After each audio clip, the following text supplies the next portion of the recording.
Hello, ladies and gentlemen. Welcome to the Thursday edition of the closing argument. Yes, the closing argument. Do you have any problem with the closing argument? Share the show. Call your friends. Share it in your personal connection. If you belong to any group, share it in your group. Get involved. Send in your comments. Let's hear from you. We discuss the issues, current events. Please, we are not all about politics. Sometimes we want to hear something nice about families, about religion, and then politics. We want to know what's going on in your lives. How are you faring with the new issues on the ground? We're talking about, have you seen the prices hiked or higher a little bit? We are talking about 12 to 15% hike in the price of commodities. You didn't hear about that. It's our job to let you know that as of yesterday or the day before, prices of commodities in Liberia went up from 12 to between 10 and 15%. Your gas price has gone up. I know you will have noticed if you're buying gas, if you were buying rice, whatever you were doing, the prices went up. Under the guise of this whole thing that's going on with his former speaker and representatives being put in jail with our bond, while people were busy with that, they were raising taxes on commodities, basic commodities that benefit the regular people. So you have gone out to buy gas, you have noticed your gas price went up, your rice price went up. Whenever there's a tax on commodities, don't think the Lebanese or the Indians will pay the taxes. That's a lie. They will pass it down to the consumers. The consumers will pay the taxes. This government is not bringing in investors to hire more people. When investors come in, they pay taxes to the government. Since the investors are not coming in and taxes are not coming into the government, where does the government turn? To the regular folks. So the increased prices on everything to squeeze every dime out of you. Every time you turn around, this administration is bringing in new districts in different counties. Every time you commission a new district, you have to have district commissioners and their office staff. That additional budget, the wage bill is going up. What they are doing is, since they cannot create jobs in the private sector, they are blowing up a huge balloon. That's what they are doing. Since there's no new job coming into the government, in the private sector, they have to create jobs somehow at the expense of the poor, or the big salaries, big cars, $3,000 for generators. To keep those generators going, somebody has to pay. So LRA turns to the cash cow, the poor and the destitute. So if you saw it, if you didn't see it in the newspaper, if you didn't read the newspaper, and you are consumed with this thing going on with the government and legislative people going to jail, all that smoke screen, they're hitting you in the pocket. It's the oldest trick in the book, pickpockets.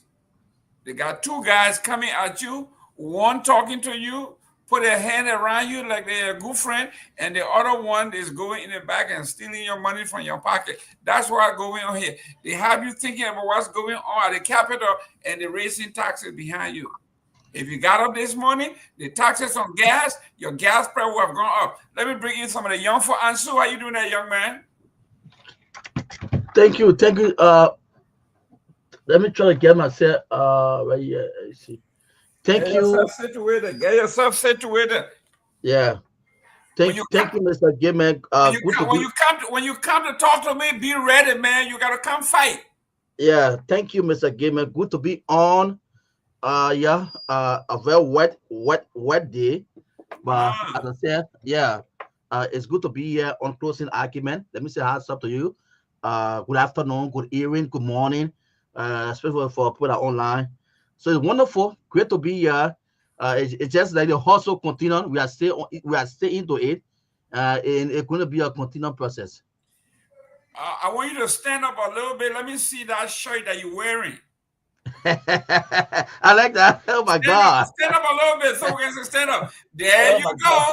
What does it say in the front? The University of Florida. That's it. That's what you need to wear. This is it right here. I UF. get There it. you go. University of Florida. Yeah, There you go. yeah, And yeah. the mascot for the University of Florida is that big alligator, green alligator you see on your chest. So Okay, yes, welcome to the Gatorland. That's what we call it, the Gatorland, University of Florida. Wow, okay. great shirt. Whoever gave you that shirt gave you a shirt from one of the best universities in the world, the University of Florida. Huge Yeah. school, 60,000 strong. Yes, that's how big the school is. But anyhow, let's come to today. What's going on in your neck of the woods? Why, as I said, a wet day, but it's not easy. And I don't know. And I was just telling someone, sharing with my guys in back at the office, someone were laughing, but I said, this is serious. Oh. Things is it's just getting a little bit difficult. And and we that found ourselves in the offices, people will say we that found ourselves in this type of maybe established area, and we find it difficult. Then we'll start thinking about what's happening to the woman out there who's selling bitter ball, potato green, cold water. What's happening to them? Has the terrain like? Because as I said, Mr. Gayman, it is so difficult. And I was just sharing the phone with someone. I said, can you just imagine? I sit in my office from this morning up to the evening hour. So nobody even like my office to even say how much for cold water. Even though I'm not selling cold water yet, or even a bunny or bitter ball.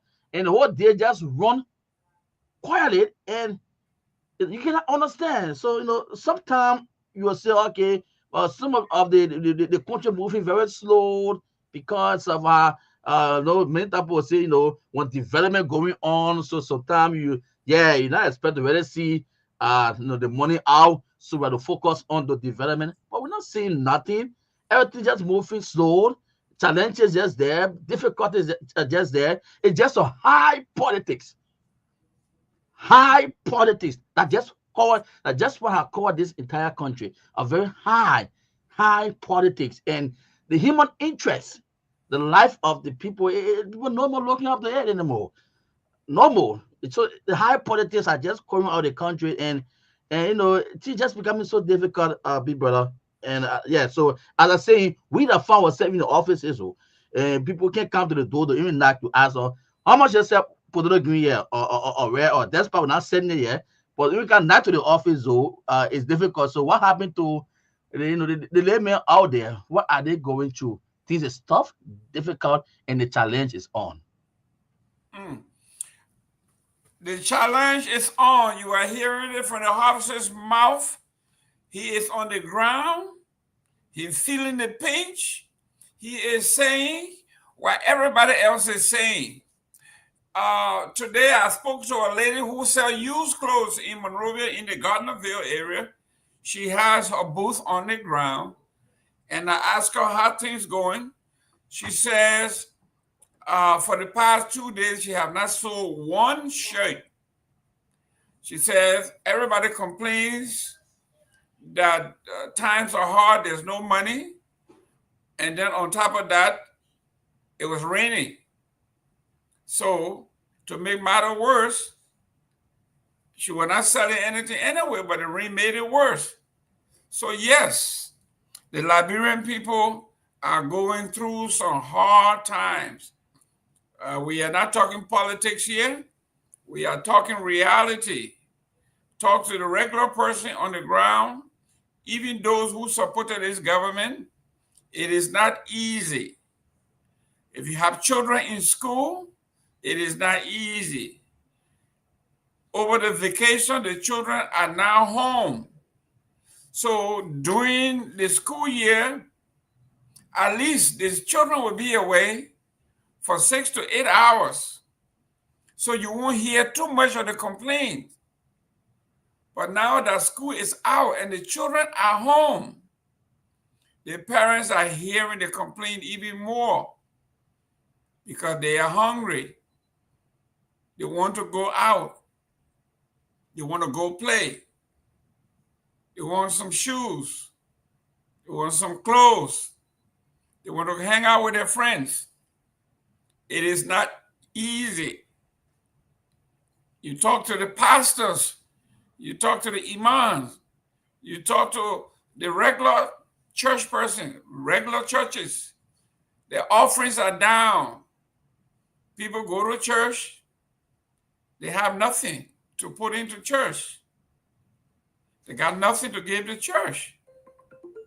So here we are. We are going through hell. So yes, this is not about bashing government. This is not about against government.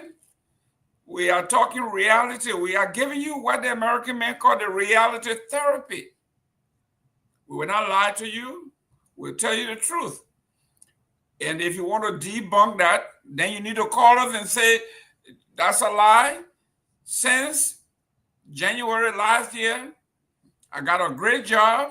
I'm getting paid. My wife got a job. My kids got a job. Everybody's doing well in my neighborhood. I'm doing well. If you're doing that, then let us know. We want to know where you live at. We want to know where you live. But let's go through to the topics here. Representative Musa Belete accuses the legislature of deep corruption, demands audit. That's a major one. This is what brought, people say, brought Furanti Kofa into the fire.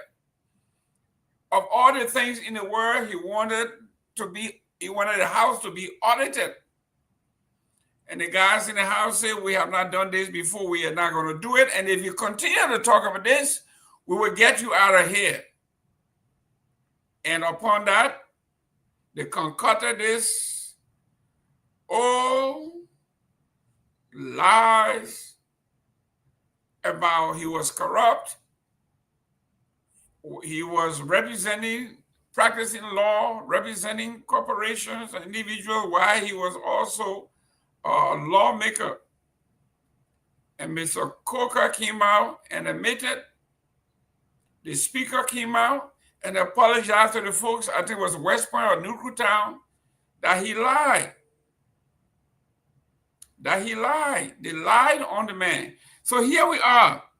It says Nima County Electoral District number 7, Representative Musa Hassan Belete has thrown a full weight behind transparency and accountability and has challenged President Joseph Yuma Boakai to muster the courage to order the audit of the legislature, which he said is the peak of corruption. Musa Belete said the legislature is the arrowhead of corruption. And so, this is fire. This man is playing with fire. He said, we talk about corruption in the country. We should begin with the House and the Senate. This is where corruption is living. This is where corruption lies. This is where corruption breeds. This is the grandfather of all corruption. This is corruption King Kong, the legislature, your take. Yeah. And as you said, this is exactly what get on today. The whole House of Representatives saga. This whole thing today that we are, the husband faced with, in which the Liberian people are going through. There where the whole thing started from, when it comes to auditing the house. From day one, when it started, the former speaker was then in charge. There where it started from. And Honorable Belete keep pressing on this thing because he knows exactly that what is going on in her place It is important, it is necessary for the Liberian people to be in the know. Yeah, because we just been having a new group of people who just come in 53, 54, 55. We are not checkmating. Nothing we're doing. See this going. See this current and representative. This current team we have. See how the entire week, my bro. We had speaker in between there who took office and Butcher was son. We had a lot of things were just all going on between there. Nobody knows what went wrong. What happened? So again, it is important that communication went to the president. Why can you put down your foot and be strong for us? Look, the only way that place will be audited at us, except the Liberian people get us, except the people that are going through the struggle, the hard time. Because when the people get tired hearing the PP money names, it is not ready running, chocolate dying alive, they see no impact. That's the only way the people going to get out there. They're just hearing the money name, but they're not seeing anything. Nothing going on, nothing happening. Just so when the Liberian people were able to, but Mr. Bailey will keep pushing, he will keep pushing, he will keep pushing, he will keep saying it. And this regime, when I gave him the ears, they will not listen to him. Only the Liberian people will have to. Because I know when they get tired with the suffering they're going through, they themselves will engage their government. They themselves will engage the House, the Senate, to know what's going on, what's happening.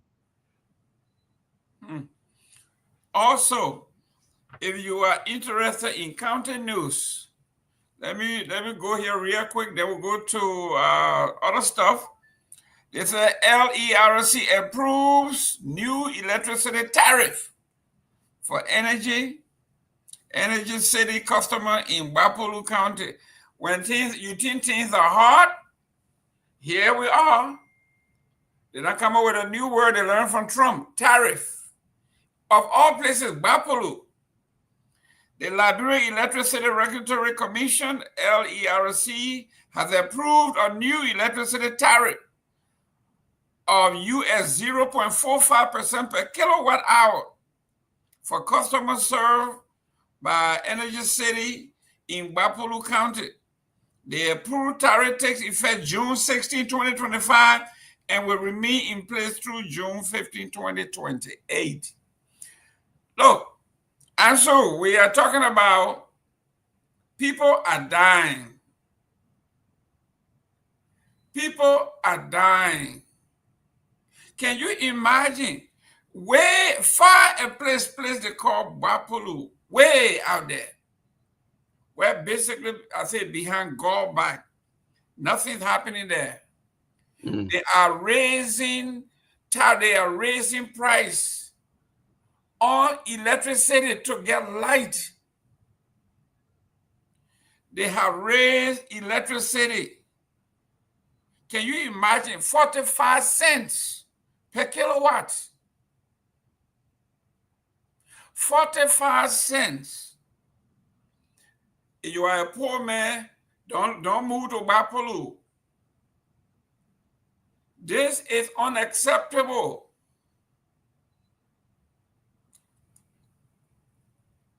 Who is the senator from Bapolu? Who are the senators from Bapolu? I know. The former minister, or former minister of Amara Conan.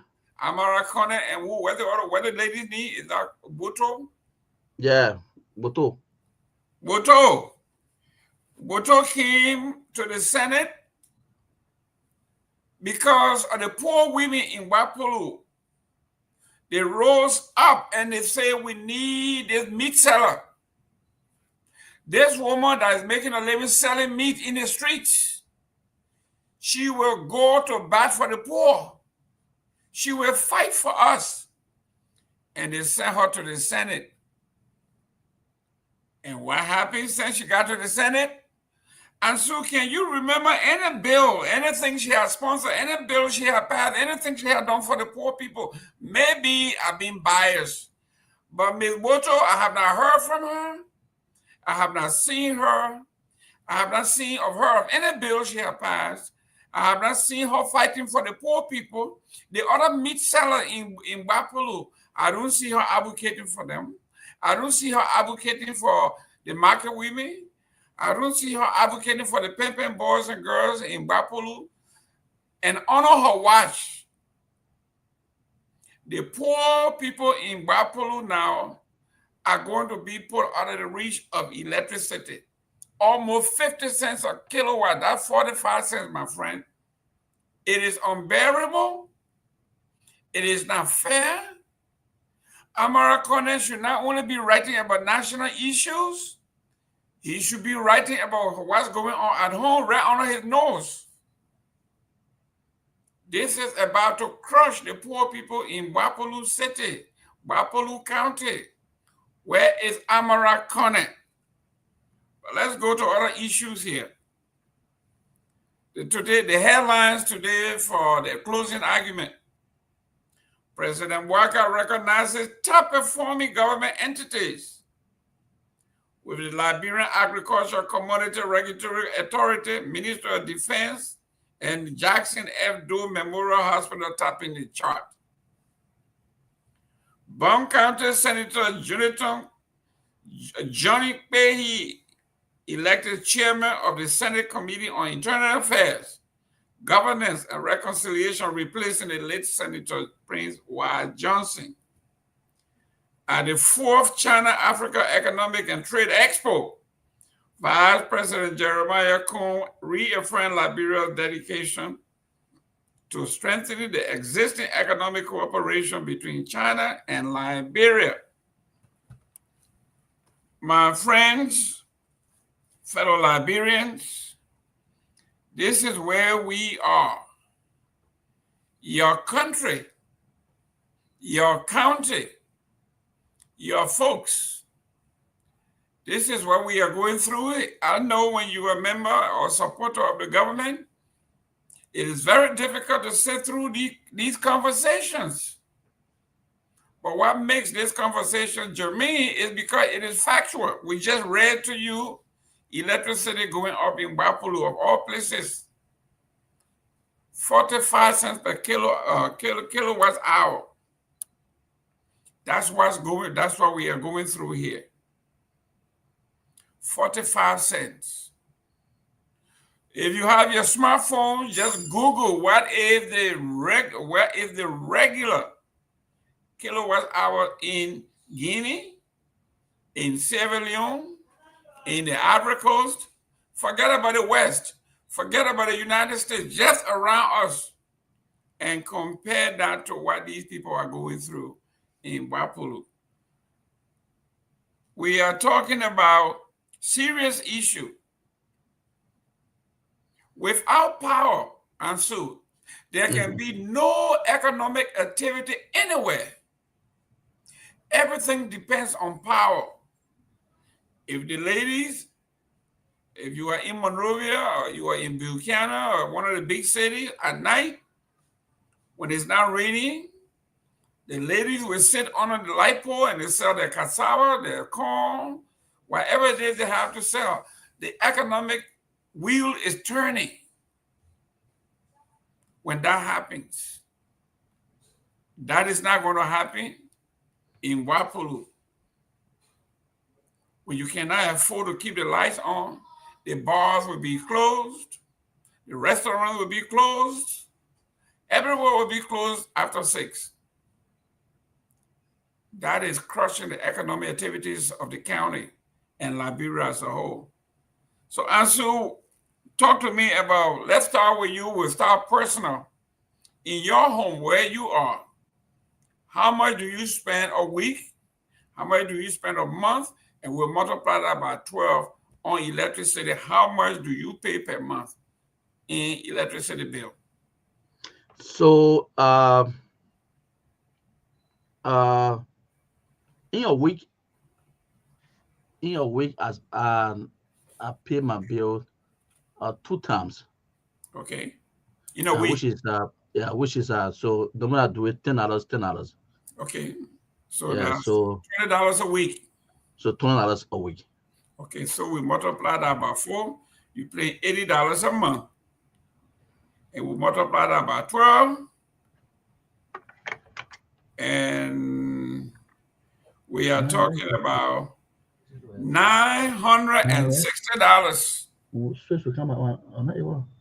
We are talking about almost $1,000 that is coming out of your pocket a year. And that's the base. Yeah. That's $1,000 a year on the base, Irish. And you have a job, even though it doesn't pay you 100,000 like the other people, but you have something to do. Just imagine a person who doesn't have a job. You have children in the home, and you have to pay $1,000 a year just to have some sense of comfort. Just to have some sense of comfort. That is, keep the light bulbs on, maybe keep the fan going. Obviously, you don't have enough to keep the refrigeration going, but at least you got light bulb and you got fan going. And if you don't have a job, there is no way you can raise $1,000 a year for electricity. Nowhere this is possible. So we are talking about the Irish person. And then if you want to live middle class life, if you want to get a light going, you want to get a refrigeration going, you want to get a fan going, and you want to play music and all that stuff, that's even more money, right, Ansu? So if I wanted to run my refrigerator, I want to, like people would say, our Xbox. If you want to run your Xbox, you want to. You will surely be spending. You will surely be spending more because the way you're saying you will be spending more, about $20 or $30. You'll be spending more because for me, I come to work, right, so I have to put it off. So in the daytime, so that $10, you understand me? You have to carry me for maybe 2, 3, 4 days because I have to put I have to put the freezer, the other stuff they on. So it will take me for that time because I will save it in the daytime because I'm the work. And since I'm the work, the kids will not want to put it on, in my absence. So many people when they are the works or move to the business area, not home, they will switch it off depending on what they put in. If they get back home before they put it back on. Yeah, before you place it on. So if you have to check for the net hour, you have all these things on. Just know how many you're burning. Wow. Yeah. So, ladies and gentlemen, this is what we are talking about.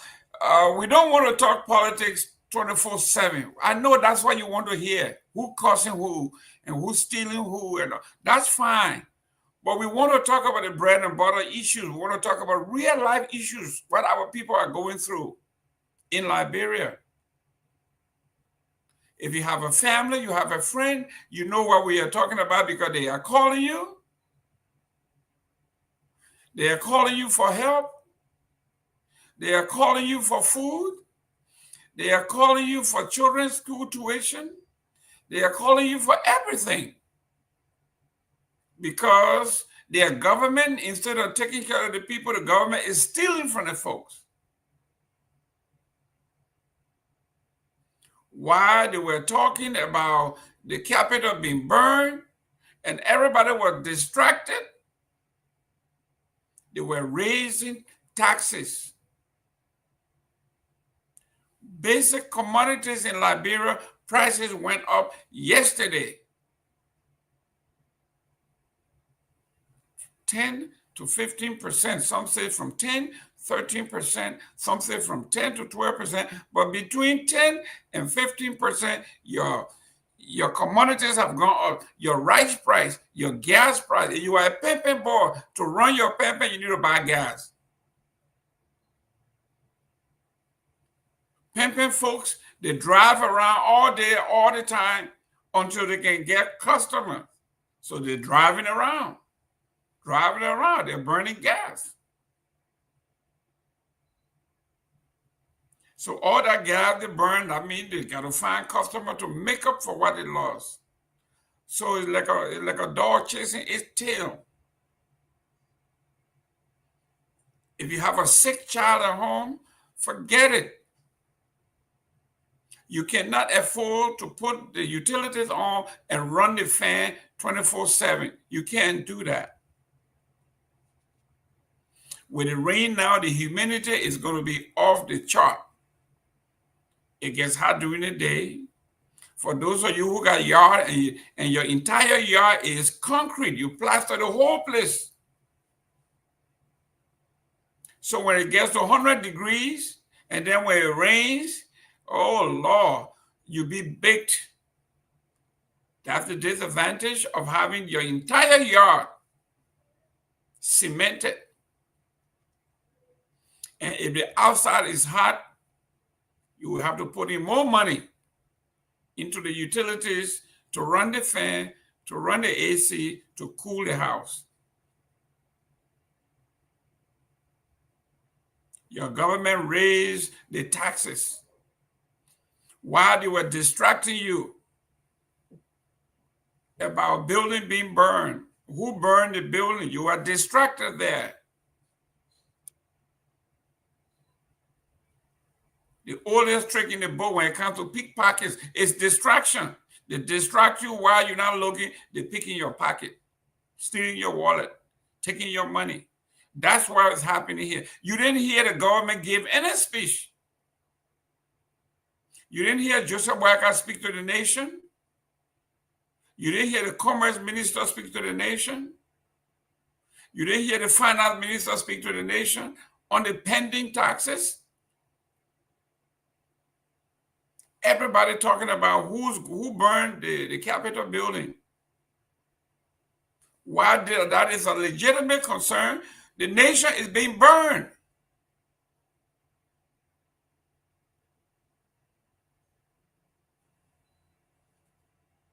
The nation is on fire. Poverty, disease, and ignorance is killing our folks. Because our representatives, our senators, you call them, people in the executive, in the judiciary, they're living good life, excellent life.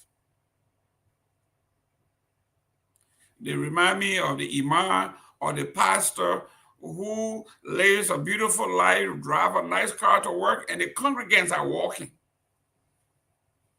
They are walking, and the pastor is in his beautiful car, or the imam is in his beautiful car, and they're going to the imam, they're going to the mosque, the pastor's going to church, and the members are walking, those who are responsible for those cars.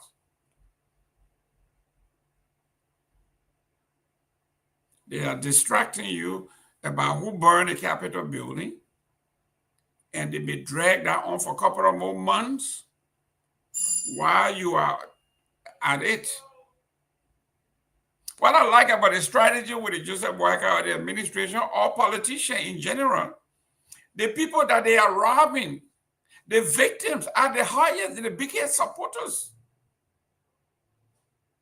You talk about the rise in the prices of utilities in Liberia. They all employ UPNs. They are defending. In therapy, we call that the Stockholm Syndrome. These are folks, these are victims that reason with the folks that victimize them. It's like somebody said during the war, and obviously, while I was very grateful to God, I wasn't in Liberia for the war, but you hear some of the horror stories. A guy said a rebel picked him up, held him upside down in a well or in some water, and he almost got drowned. And the guy took his head out of the water He said he was so confused, so traumatized. He turned around to the rebel and said, man, thank you. You could have killed me. And the man said, I saved your life. I forgave you. Can you imagine somebody who is killing you, convinces you that he's doing you a favor, but not killing you, and you say, thank you, you could have killed me. You are a good man. You didn't have to do that. You could have killed me. Can you imagine? That's what's happening here.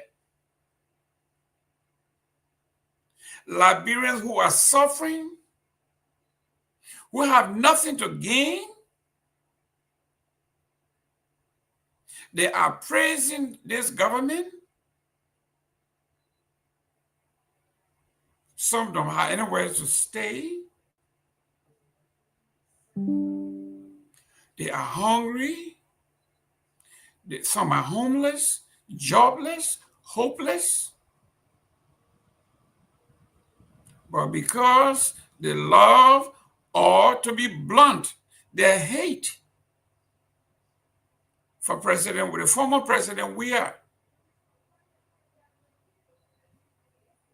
they decided they would do whatever they could to get rid of Weah, even if it means as detrimental to their own health and their own livelihood.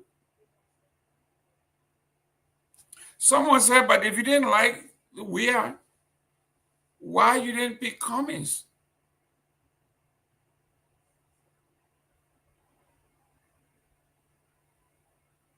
But the hatred, the envy, it is part of our DNA. It's in our sinew. It's in our blood. It's in our veins.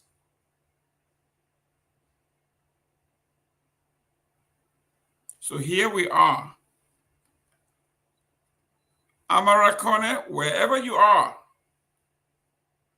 you wrote a very nice article that our judicial system needs reforming. And you named the reason, you gave reasons why it should be reformed. Now finding this article from Bapulu tells me that Amarakone himself is into smoke screen. Why he's talking about national issues and people clapping for him right in his backyard. People are dying. When was the last time Amarakone wrote an article analyzing the situation in Bapulu? When was the last time Amarakone gave us a report on how his fellows in Bapulu are faring? If you have seen or heard Mr. Amarakone, Senator Amarakone, give us a rundown on the economy, the status of the Bapulu. Call me and make me a liar. I have not heard it. I didn't see it. Maybe you have. And don't tell me he has a farm and he hired a few people. No, that's his personal investment. I want to know how many corporations have moved to Bapulu. How many people have they hired? How many people have gotten out of poverty? What's the infant mortality rate in Bapulu? What's the unemployment rate in Bapulu? If you say Amarakone has addressed those issues, send them to us and we will play the video. We will read the comments. So don't come here and tell me that, yes, Amarakone just spoke on the judicial issues in Liberia, but what happens to home? We say charity, and Sue is here, we say charity begins at home. Like me. I start my criticism from my senators. I'm from Grand Bassa County. We got challenges in Grand Bassa County. And I keep saying this. With all the power position that Grand Bassa County has, why are we still struggling? We have had pro tem after pro tem after pro tem, all the high position, we have proximity to power. So why is Grand Bassa struggling? That's charity. It begins at home. Grand Bassa County, we are struggling. We have power. We have proximity to the presidency. I think somebody wrote yesterday that the entire Grand Bassa County University was shut down because the generator died. The generator died in Grand Bassa County. The Grand Bassa University died along with it for a couple. Hopefully by now, they said they were looking for funding. They were looking for money to turn the generator on. You think if you're running a university, you will have backup and backup and backup and backup. That when once one goes down, another one picks up. A university. So let charity begins at home. You have to hold your representatives and your senators responsible for your plight. As long as you are there singing praises and cheering them on. This is your fate. This is your plight. Like they say in Liberia, this is your portion. Some of these disasters are self-made, they are artificial. Even God in the Bible, I think the same thing in the Quran, same thing in the Torah. To whom much is given, much is required. If God blesses you and you become the senator, it is not only enough for you to walk around being called honorable. You have to do the honorable thing and serve your people, bring them out of poverty. Don't tell me about statistics. Don't tell me the World Bank said the economy grew 4.5%. Nonsense. Go down Waterside, talk to the people there and see how much have their economy grown. Don't talk to me about GDP. I don't want to know anything about GDP. Talk to me about how many jobs you have created. Talk to me about how many corporations you have brought back into your counties. Talk to me about hospitals that you have built. Talk to me about how you staff in those hospitals. Amara Kone, I am attacking you, but it's on an intellectual level. It says here, Monrovia, the Liberian Electricity Regulatory Commission, LERC, has approved a new electricity tariff of US 0.5%, 45% per kilowatt in Bapolu. But Connie was writing something nice about the need for judicial reform, talking about national issues. Maybe he wants to be president someday. But if you want to become president, you have to come from somewhere. Your base have to support you. Your base is Bapolu. Bapolu is being murdered right here, financially, economically. 45% kilowatt hour per kilowatt hour. Who lives like that?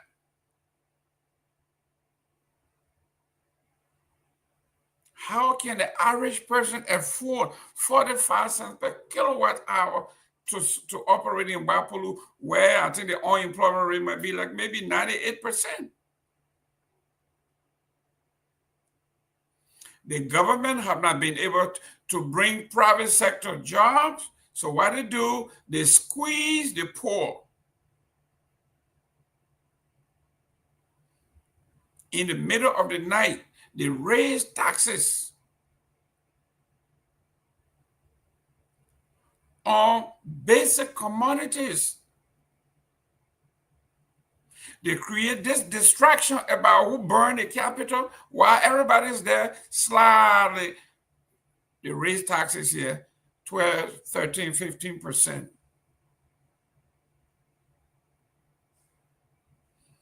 The finance minister never spoke to the nation. The commerce minister never spoke to the nation on the increase of these prices. The definite president never addressed the nation on the increase of these prices. So where are we? The poor Liberian has no money. You have no job. The government does not have never developed private sector. Nobody have been able to come to Liberia to create jobs that will trickle down. So how do you raise money to pay all your top officials? You squeeze the poor people. You raise tariff. They don't want to call it taxes. They use the American term now. So regular folk can't figure it out. Tariff is another word for tax or taxes. Tariff. Electricity tariff of US 0.45% of 0.5 cent per kilowatt hour in Wapulu for customers served by energetic city in Wapulu County. The approved taxes takes effect January or June 16th, few days from now. Few days from now in Wapulu on the 16th of June. Today is the 12th. 4 days from now, if you are in Wapulu, get ready. They are coming to pick your pocket. Talk. If I were from Wapulu, if you have any friends, relatives, let them get on the phone and start calling the senators, the representatives. Where were they when the government approved this monstrosity? Call them, let them be accountable to you. That's why you elected them. I was one of those who were on social media campaigning for the meat seller, a woman who was selling meat in Wapulu. I was dancing all over the place because my mother sold billabong and cassava and farina. So for a woman to come from Wapulu selling meat, going into the Senate, you think she would be going out there to fight for the poor and women. Since she's been there, I've been following her. Maybe I missed something. I have not heard her campaign, advocate, write a bill, sponsor a bill. Zero, as far as I'm concerned. If I'm wrong, please send me her accomplishment. The meat seller. How poor can you be? She came from the lowest of the low, selling dry meat. That is a story that is worth being a movie. From selling meat to the Liberian Senate, not the House, the Senate. Nobody can write that script. That movie needs to be made. The reason that movie is not going to be made is because it has a terrible ending. It has disappointment written all over it.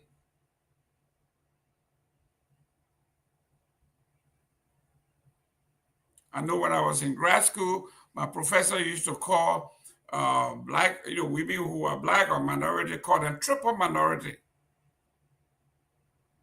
He says, you come from outside of this country. No matter how bright you are, you have to have the realization that you are a triple minority. You are black, you are outside of the United States, and you have an accent. Things you cannot hide. When you walk in, they know you are a female. When you walk in, they know you're black. And then when you open your mouth, you have a terrible accent, according to some of them. They can't understand you. Even though you qualify, you have to prove yourself. So here we are, a woman that comes from the lowest of the low. This woman came from selling, if the story is true, that she was selling dry meat, she was going to represent and advocate for women and children and invalids, the downtrodden. What happened when she got to Monrovia? She accepted her $45,000, $60,000 car. She got her 30,000 constituent visit. I don't even know if she went to or she ever goes to Bapulu. She get her brown envelopes. She get her big budget. She have her legislative staff. She has her security. She has maintenance on her car. Then she has the most ridiculous gift that Liberia ever gave to legislators. They pay your rent, even if you live in your own house. Yes, they give you housing allowance only in Liberia. This is a meat seller, a woman from the county where they said she sold meat, dry meat. And her partner is Amara, former minister of finance. On his nose, this monstrosity was able to pass. June 16th. June 16th. It takes effect June 16, 2025. June 16th. Everybody in Bapulu, of all places, you are going to be paying 45 cents per kilowatt hour to run anything in your house. Bapulu, of all places, where I think, I'm not sure, but if according to Martin Cully, if the unemployment rate in the country is 92%, it might be 98% in Bapulu. How are they going to afford to pay for utilities? The few people that can afford it now, they are going to squeeze whatever they have out of you, and they starve. June 16th. Let me welcome J. Victor Nambwe. Chief, how you doing there? Hey, Mr. Gibbon, how are you, my brother? I am on fire. I'm on fire because of what's happening to the poor people. Being poor is not a crime. That's why we elect our folks, that our resources will be used to lift us. We put you in the sea, and we're hoping that that wave is going to make it's going to float every boat. But the only boat that is floating in Liberia are members of the legislative body. And the poor are dying poor, no hospital, no dialysis, and yet and still they call themselves honorable. This is Bapulu. We are talking about Victor Nambwe. Bapulu. They passed this law passed. It was released. The press release was today, the 12th. Commissioner Tume announcing the tariff decision in Bapulu County. The commissioner went to give the bad news. The Liberia Electricity Regulatory Commission, LERC, has approved a new electricity tariff of 45 cents per kilowatt, and it goes into effect effectively June 16, 2025. Before we go into politics, I keep telling the folks, this is not all about politics. You want to personalize this, so the pain and the people, the pain the folks are going through, so you can feel it and hopefully call your senators and say, this is unbearable now. Mr. Nambwe, here we are, your turn. Hey, it is good to be here again. Thank you for beginning the show. I was listening to back coming in.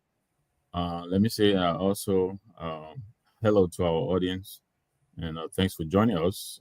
Share the show. Yeah, I mean, look, All of us cannot serve in government, right? If you are called upon to serve in government, it is a privilege, all right? Out of the 5+ million Liberians, you have been selected to come and represent us, be our voice in the government. The legislature, especially, they represent, you know, our aspirations, our hopes, our voices, and that's why they're there. I heard you read the letter from the Honorable Musa Asambeliti of District Number 7.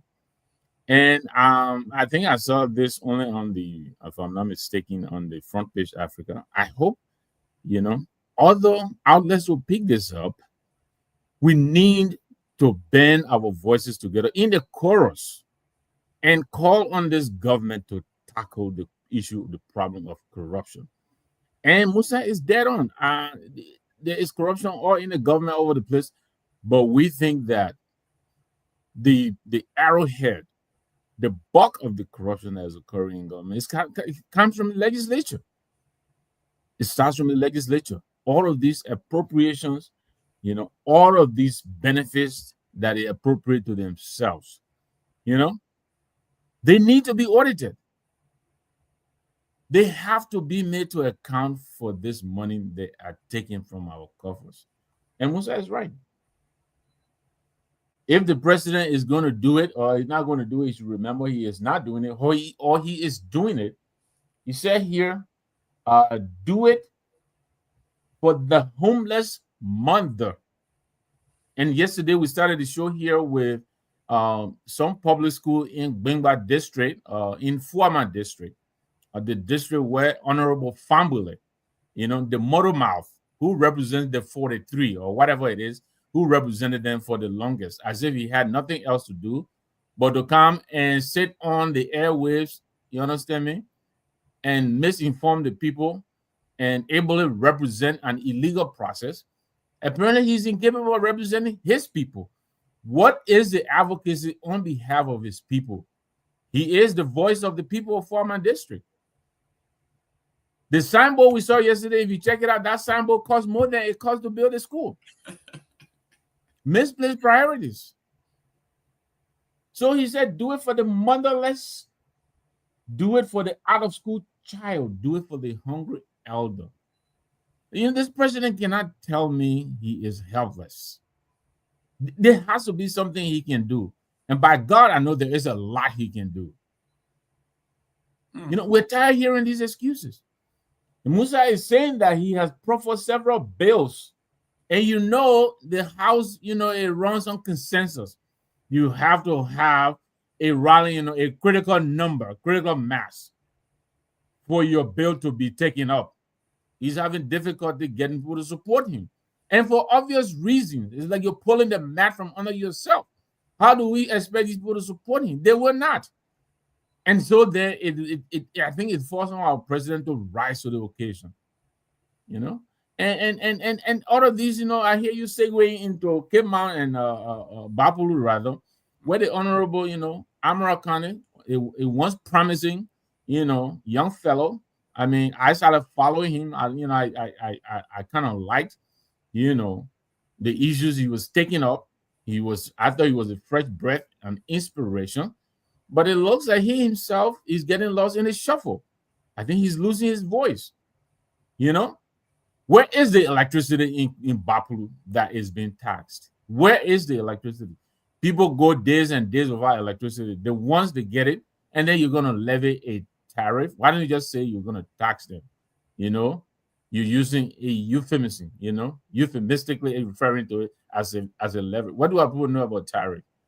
Just tell them you're going to tax them. You're taxing them out of daylight, out of electricity, So we will sound the one, and I hope this letter that Musa has written, I will continue to talk about it. We will share it.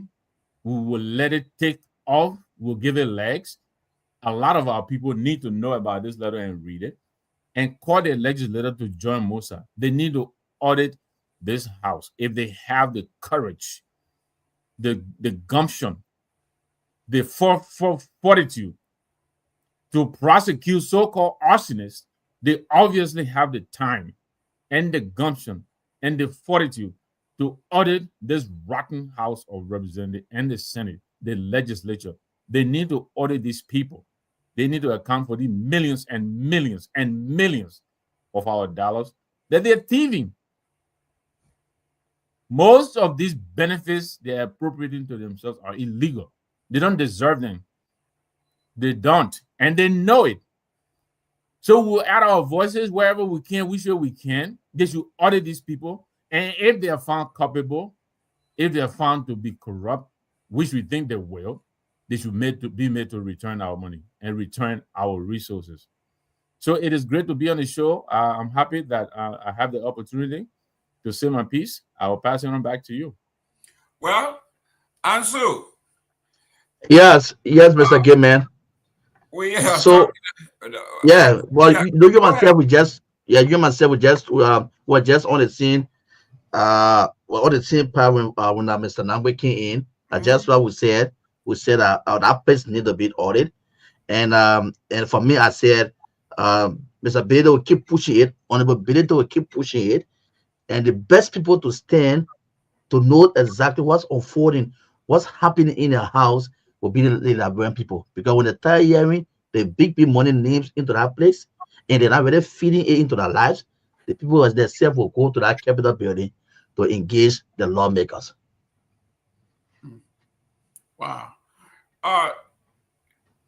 Mr. Nambe, before we go into what is so comical to me, it is this self-adulation, this self-aggrandizement that this administration basically, I would say, when you talk about specializing, amidst everything that is going on, the president was able to bring all his men and women together, and they were praising each other.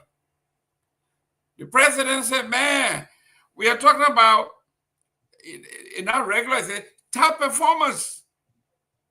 Government entities with the Liberia Agriculture Commodity Regulatory Authority, Ministry of Defense, and the Jackson F. Doe Memorial Hospital topping the chart. Listen, Victor, I would like for you, Ansu, and I to go to dinner. And all I want to say is, Ansu, listen, man, you are great. And I turn to you and say, Victor, you are awesome. Then you turn to me and say, Jerome, you're doing an excellent job. Then we'll clap for each other and then we'll go back home and say, this is Joseph Work. I say, these people are doing so well. These people are doing so well. Agriculture, we were going to feed ourselves. Don't worry about it. We got this thing. Jackson F. Doe Hospital in Nima, they have no problem with electricity. They have no problem with dialysis. They have no problem with X-ray. They have no problem with MMR. They say they are all doing well. And people in Nima, they are all well. Nima doesn't have to worry because Jackson F. Doe is performing at optimum. This is what is going on. That went on today. You know, as if they're not doing it enough on whatever reloaded, right? So now they have I think they have the teacher reloaded, the principal reloaded. So I guess the president must be the superintendent of the reloaded. I mean, they're doing that already. You know, do they really need an additional backslapping? You know, I think I forget the parable the way it is said in where I'm from, Barobo. But you know, if you have to, you know, toot your own horn, there's something is not going right. You know, let others, you know, shower you with praises because of what they see you doing. But if you're going to set up a whole platform just to do that, and then you decide, oh no, this is not even enough, let's escalate it to the next level. Something must be wrong with you. You know, something must be wrong. You need to look yourself in the mirror and answer yourself. Am I doing this, you know, because something good is really happening? Or am I starved of being praised, you know, showering yourself with praises. Yeah, I mean, everybody get up, you look in the mirror, you're the best looking person on the face of this earth. That's, you know, your point of view. But let me say, Jerome Gaiman, you're the best looking, or Ansel, you're the best looking guy on the face of earth. I think that would mean a lot more. That, you know, but you know, look, even if I don't care how many times they say it, I think we're talking deeds, right? The deeds, you bear them out. There's a lot that they could be doing here, and we're really urging them to get on with the business. You know, I'm not impressed yet. They can go on reload or climb on the top of the executive mansion and toot their horns, whatever it is. Show me what you're doing. I think that's what I'm looking for. I think that's what most of the people are looking for.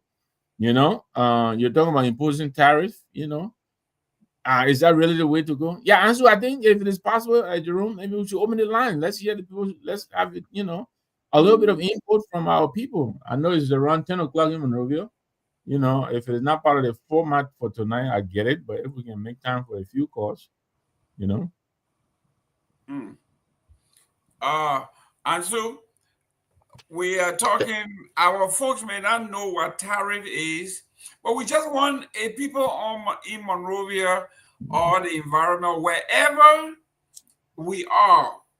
If you are honor our voice, whether you're in Bond County or you're in Nimba, you're in Bassa, wherever you are, Monrovia in particular, if you notice the increase of gas, or do you know that tariffs have been placed upon the basic commodities in Liberia? Just want to ask them, do you know what tariff is? Yeah.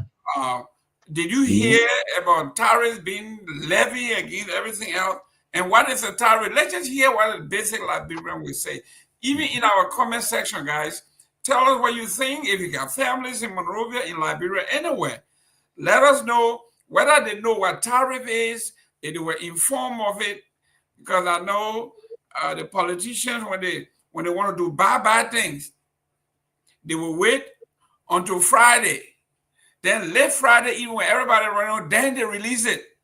Because they know you won't read it, and you don't have time, you're going home. When you come back Monday, hopefully the new topics. That's what's happening here. They call this thing tariff on the Liberian people, knowing that most Liberian people don't know what tariff is. So they disregard it.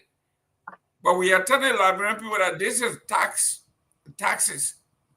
It's on rice, gas, anything that you buy, you're going to pay between 12 and 15%. It went up. If you were buying gas for $670, most likely it's gone up to $671, $672. This is what happens when you cannot expand the private sector. Yep. So what do? The president have commissioned different commissions, like in Lofa district. I think they had 3 new districts there, and they had new district commissioner, the staff, the officers, everything. Those people have a wage bill. They have to be paid. So where do you get the money from when you don't have the private sector, no company coming to Liberia? You turn to the same poor people. You tax them. So the huge wage bill, the 40,000, 30,000, 15,000, 10,000 they are making is not enough. So that little $5 you're going to spend, they want some more from your little $5 to add on to their $20,000 a month. If you are making $200 a month, they want someone that to add on to the $20,000 they're making a month. This is how wicked these people are. Mr. Nambe, when we were praising, there were 15 senators that went to election the last time.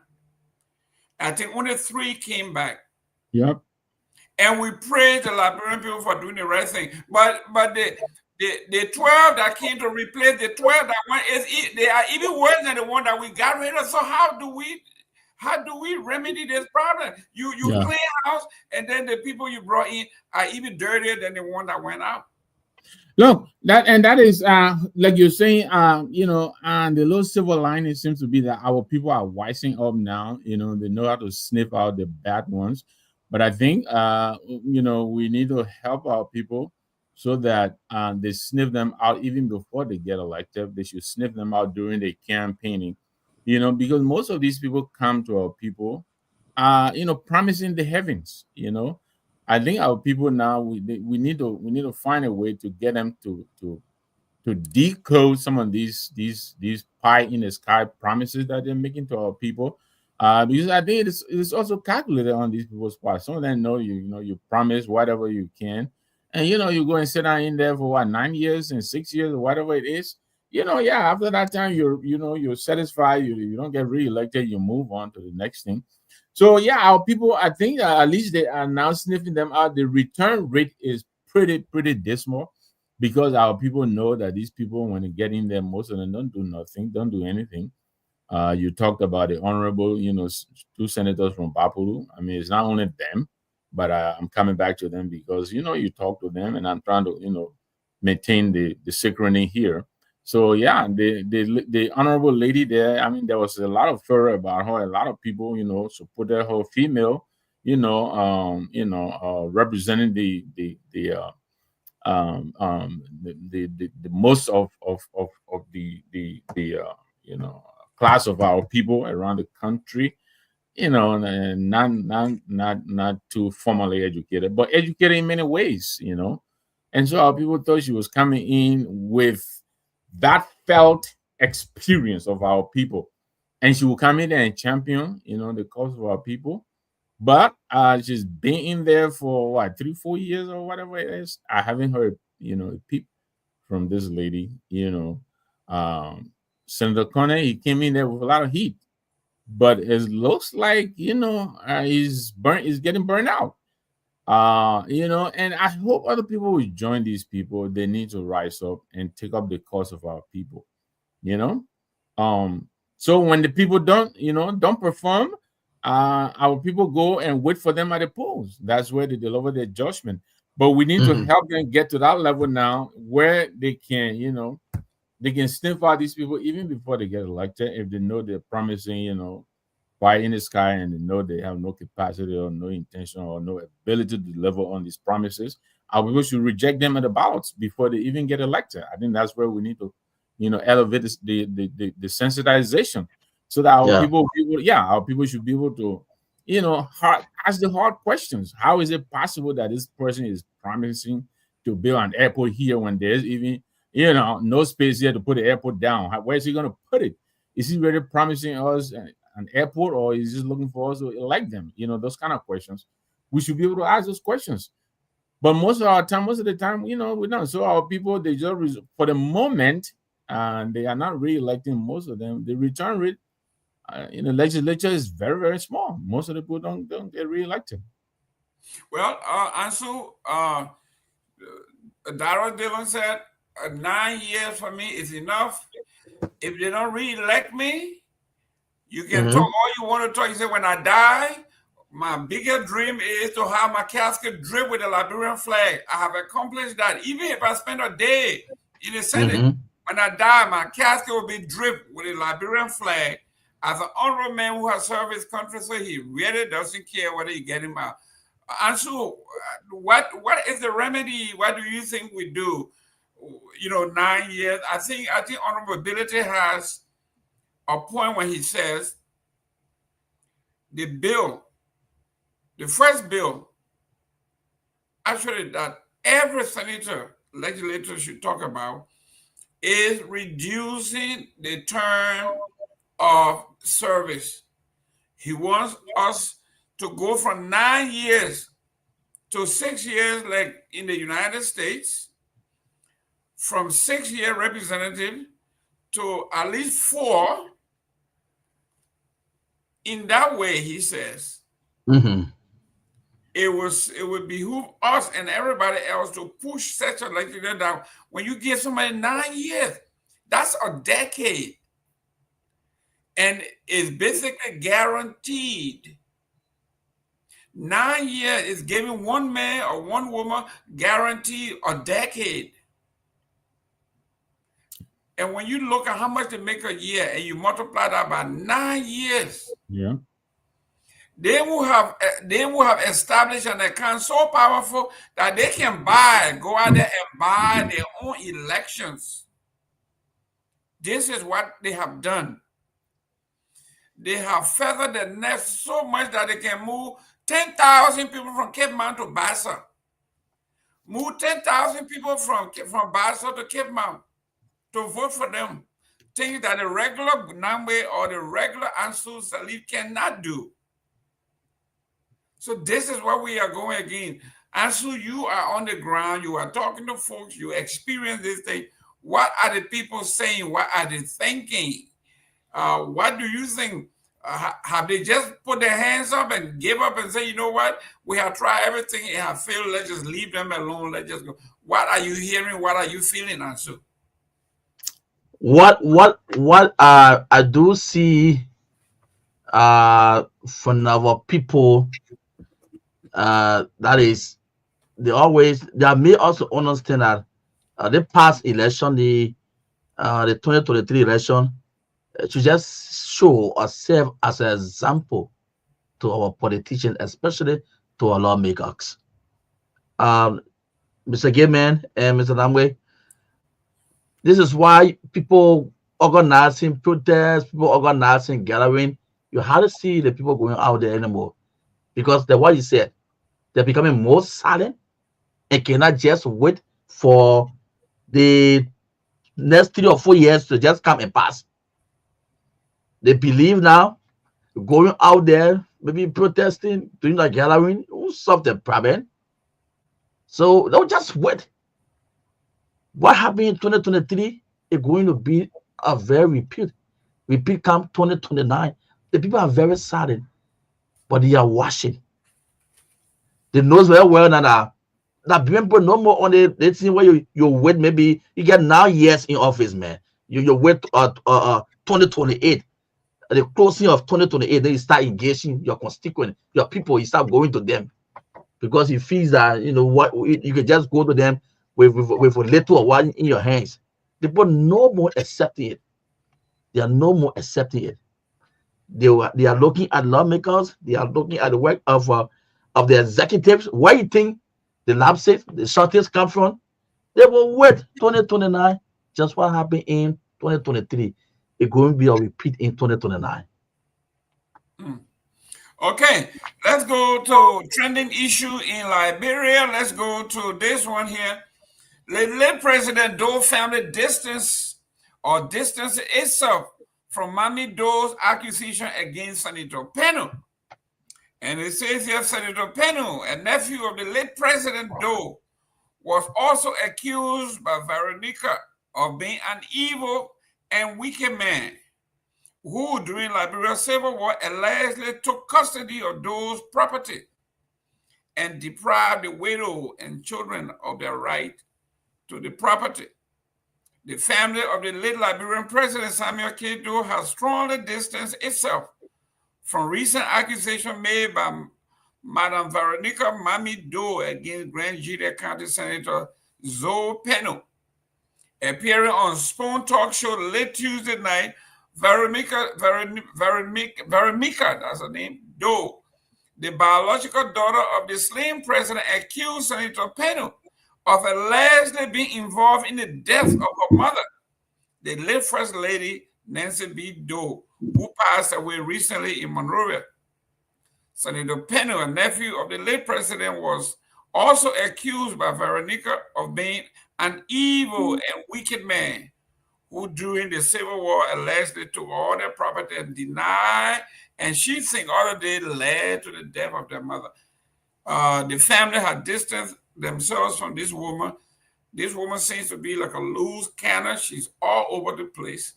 She is accusing the former president. She accusing people, and she's calling Mr. Peno evil and wicked and stole their properties. Some of these things she thinks attributed to the death of the former lady. I don't want to go back here, but when Mrs. Talbot died, the families and friends got together, did a befitting funeral. They didn't wait for the government. They didn't wait for anybody. Whatever the government could do, that's fine. The Gazette and all that pomp and pageantry, they didn't care for it. They gave their mother a properly befitting funeral that she herself would have been proud of if she was alive, a funeral befitting the First Lady.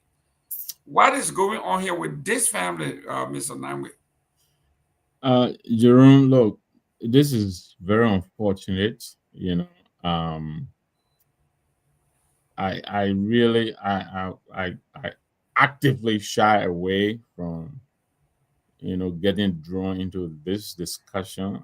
This is a family tragedy. I wish Miss Doe had not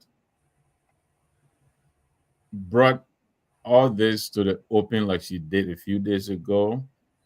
I'm not in any way trying to minimize what obviously must be a very, very, very difficult family feud that is going on. But what is it that she expected to get out of this? I don't understand. I listened to some of what she said about her own cousin, right? And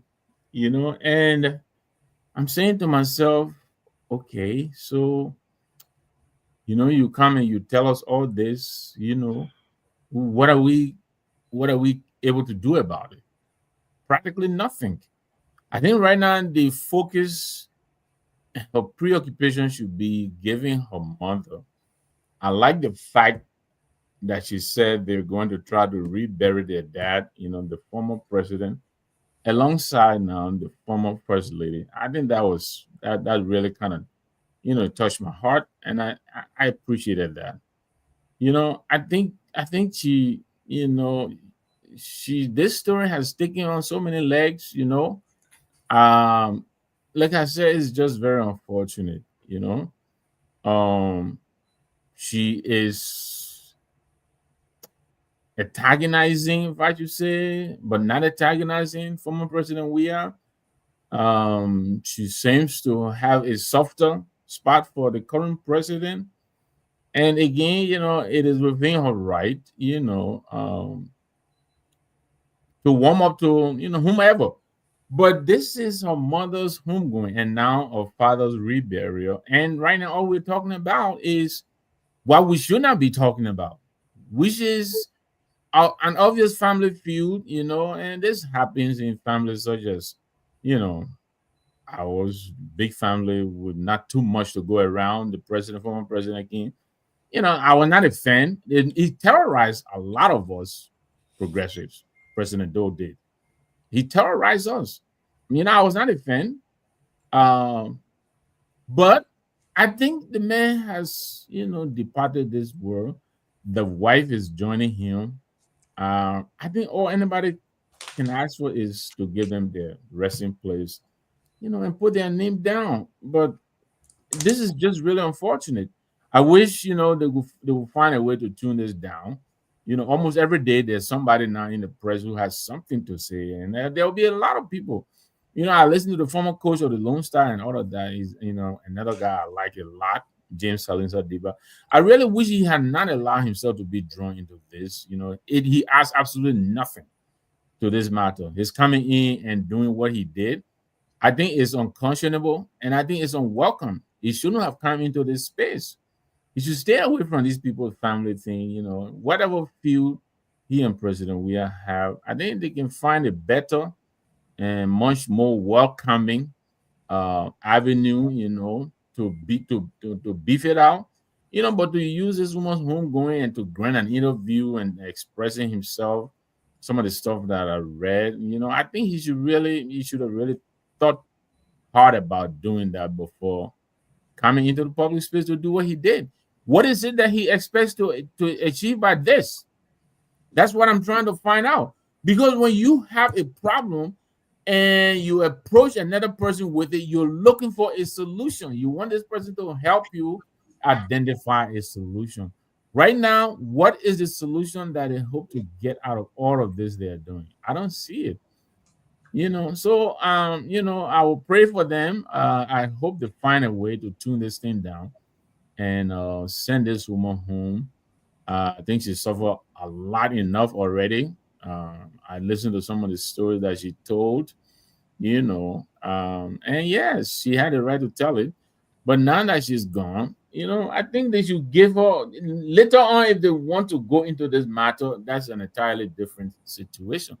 But I think the way they're handling it is classless, is just tasteless, and I think it's unconscionable. They're using her departure here to do what? You know, they're looking for relevance through her departure. They're coming to the airwaves now, to what? What is it they're trying to do? I don't understand. And I'm glad. I know there was a time we were trying to schedule the family here, and I'm glad we didn't get drawn into this. It's just really, really sad and pathetic what they're doing. I think they should stop it. Welcome to the chief, King George the First. We say King George one. And then anybody else that will come after, and you will be 2, 3, 4, but he's one. Welcome, Chief. Hey, good to see you, Mr. Gilman. Good to see you, Mr. Nagbe. Ansu, how you guys are doing, man? All right, and good to have you again on the show, Chief. Chief, and I'm going to transition because we're not leaving this one. The headline said, Deba accuses ex-president Weah of neglecting the Doe family. And Front Page Africa pick it up and say, former Liberia national head coach and legend James Deba accused his cousin, ex-president George Weah, of neglect and disrespect toward the family of Samuel K. Doe. Speaking during a recent appearance on Punch FM Class Reloaded, Deba criticized Weah for allegedly mistreating the Doe family, particularly Doe's widow, Victoria Doe, and recall instances where he himself felt humiliated by the former president during his time in office. He said, Deba said, George, we are humiliated me like that too. He sent for me, kept me waiting for 6 hours, and in the end, he never saw me. Over 6 years, I sent him about 15 messages. He didn't respond to even one. Then he went on to say, Deba went further, accusing Weah of failing to honor the memory and contribution of President Doe, whom he credited with launching both their football careers. He says, after the Ghana game, Doe called us to the mansion and gave us $2,000. That was a big deal back then. And Weah could treat Doe's widow like that. He said, George, this is your friend. You brought him on the show before, and you are a lover of sports, friend of all of these folks. Like Mr. Nangbe said, what is this guy looking for? What does he intend to achieve from, saying things like this? Well, first of all, let me start the show with condolences to the families who lost their lives in our Air India plane crash.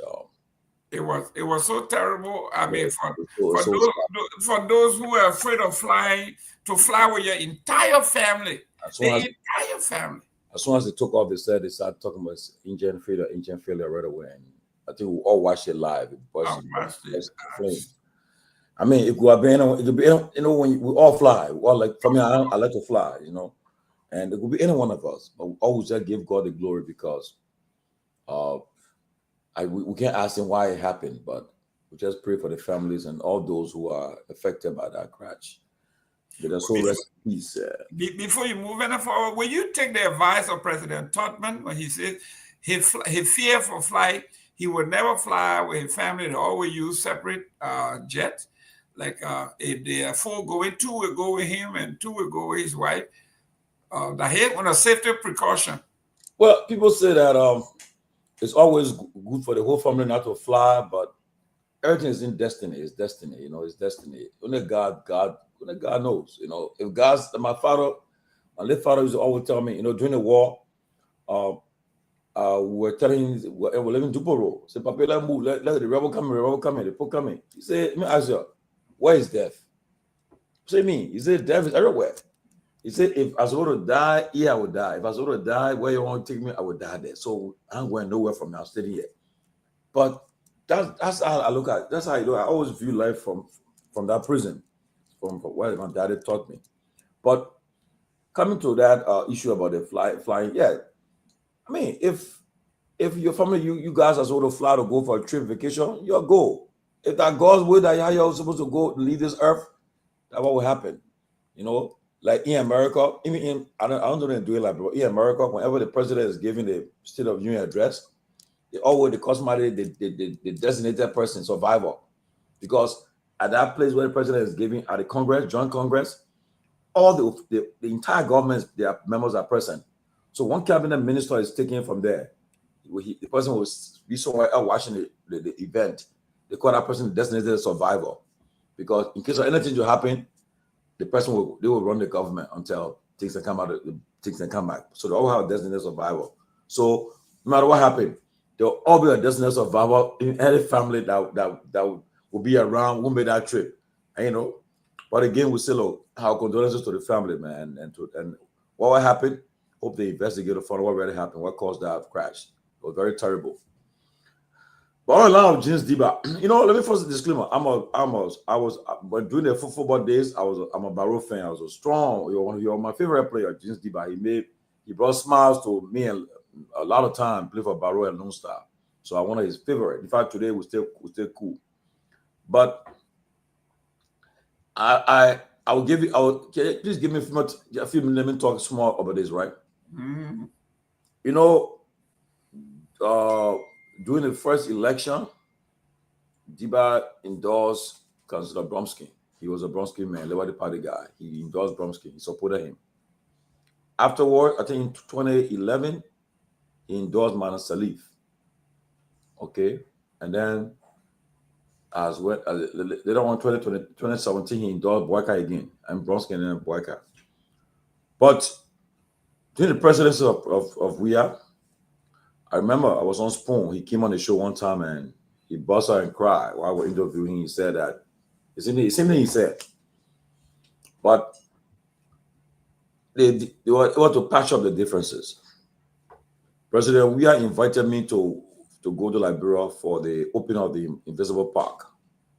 Yes, the government flew me. I went there at his invitation.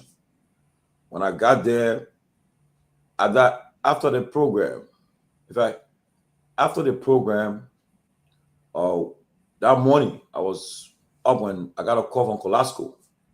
So the president said you should go to a program in Pinsville at Vocal Mission. And I went along. When I got there, I think I went a little late. The president and the others had just play soccer, and they were coming for the official program. And when he sat down, he asked for me. They told the guy, let him come. When I sat down, Diba was sitting with the other guys. And President Weah said, about what Diba do over there? Let him come here. He should be of us. So that was President Weah, the LFA President Mustafa Raji, I think it was inside Joseph. I was sitting with Eugene Nangwe. I was sitting together. Diba sat there. Diba came and I sandwiched Diba and Eugene Nangwe. So President Weah said, but Diba, you should be of us. You know, you should be on you with us. So after that, Diba sat down. From there, President invited us to Jamaica. I went there late too again. So I went there, people had left. But during the election, Diba endorsed President Weah. He supported Weah. He endorsed in this one election. Supported him. And furthermore, I was even informed that when they were playing in Liberia for Lone Star and IE and Barrow, Weah left to go professional first. He went professional. And the story is told that there was a time that he came back for vacation, I think, and the president was looking for him, asking for him. So he got scared, you know. Apparently he thought, say, President, one of the president people, he said, I heard that say he was afraid.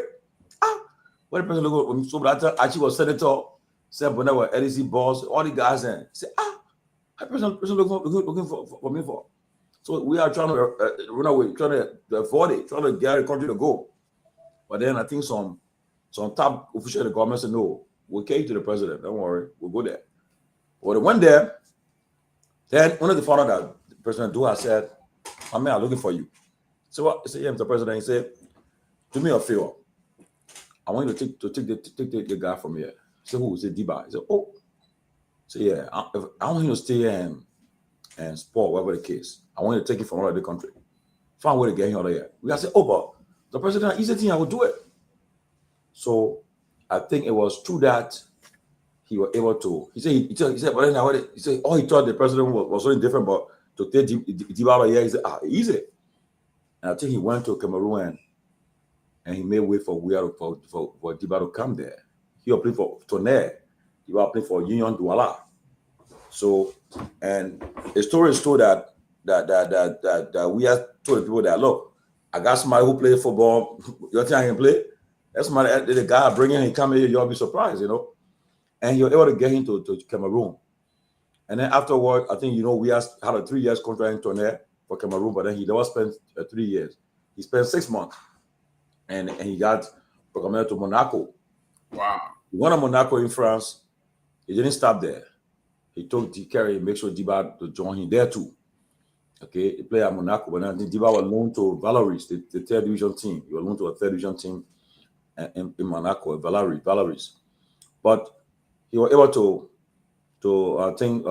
help to recommend and get him to France there. What happened there? You all know the story. Diba played for Monaco. He played for Nice in France. He played for what other club in France name? Another club in France. I think he played for PSG, if I'm not mistaken. I think we are, but I think he played for Monaco and Nice, I think. Okay. Yeah. So then from there, and they left. And Diba, we are wanting to conquer the world of sports and soccer. He became the world best and everything. But he always respected Diba though. Whenever he always, when they come for national assignment, he will make sure that the Liberian government sent for Diba. When Diba arrived in the country, the first thing Diba asked for, you go to him, you go to we, I say, my man, you got my per diem, you got my reimbursement, I pay my way to come here, everything. Even so now, there were times where even if the government had not funded his trip to come, I would say, well, I will take care of it. Just come. I will take care of it. Anything, I will just come. You'll make sure he's there for the game. So they have been, in fact, they are cousin, and they have been cool though. But what happened? I think during the election when he was criticized, I think that and politics. Oh, I mean, when somebody, Lyon. Thank you, Conrad. Lyon of France. Yeah, he played for Lyon. Thank you.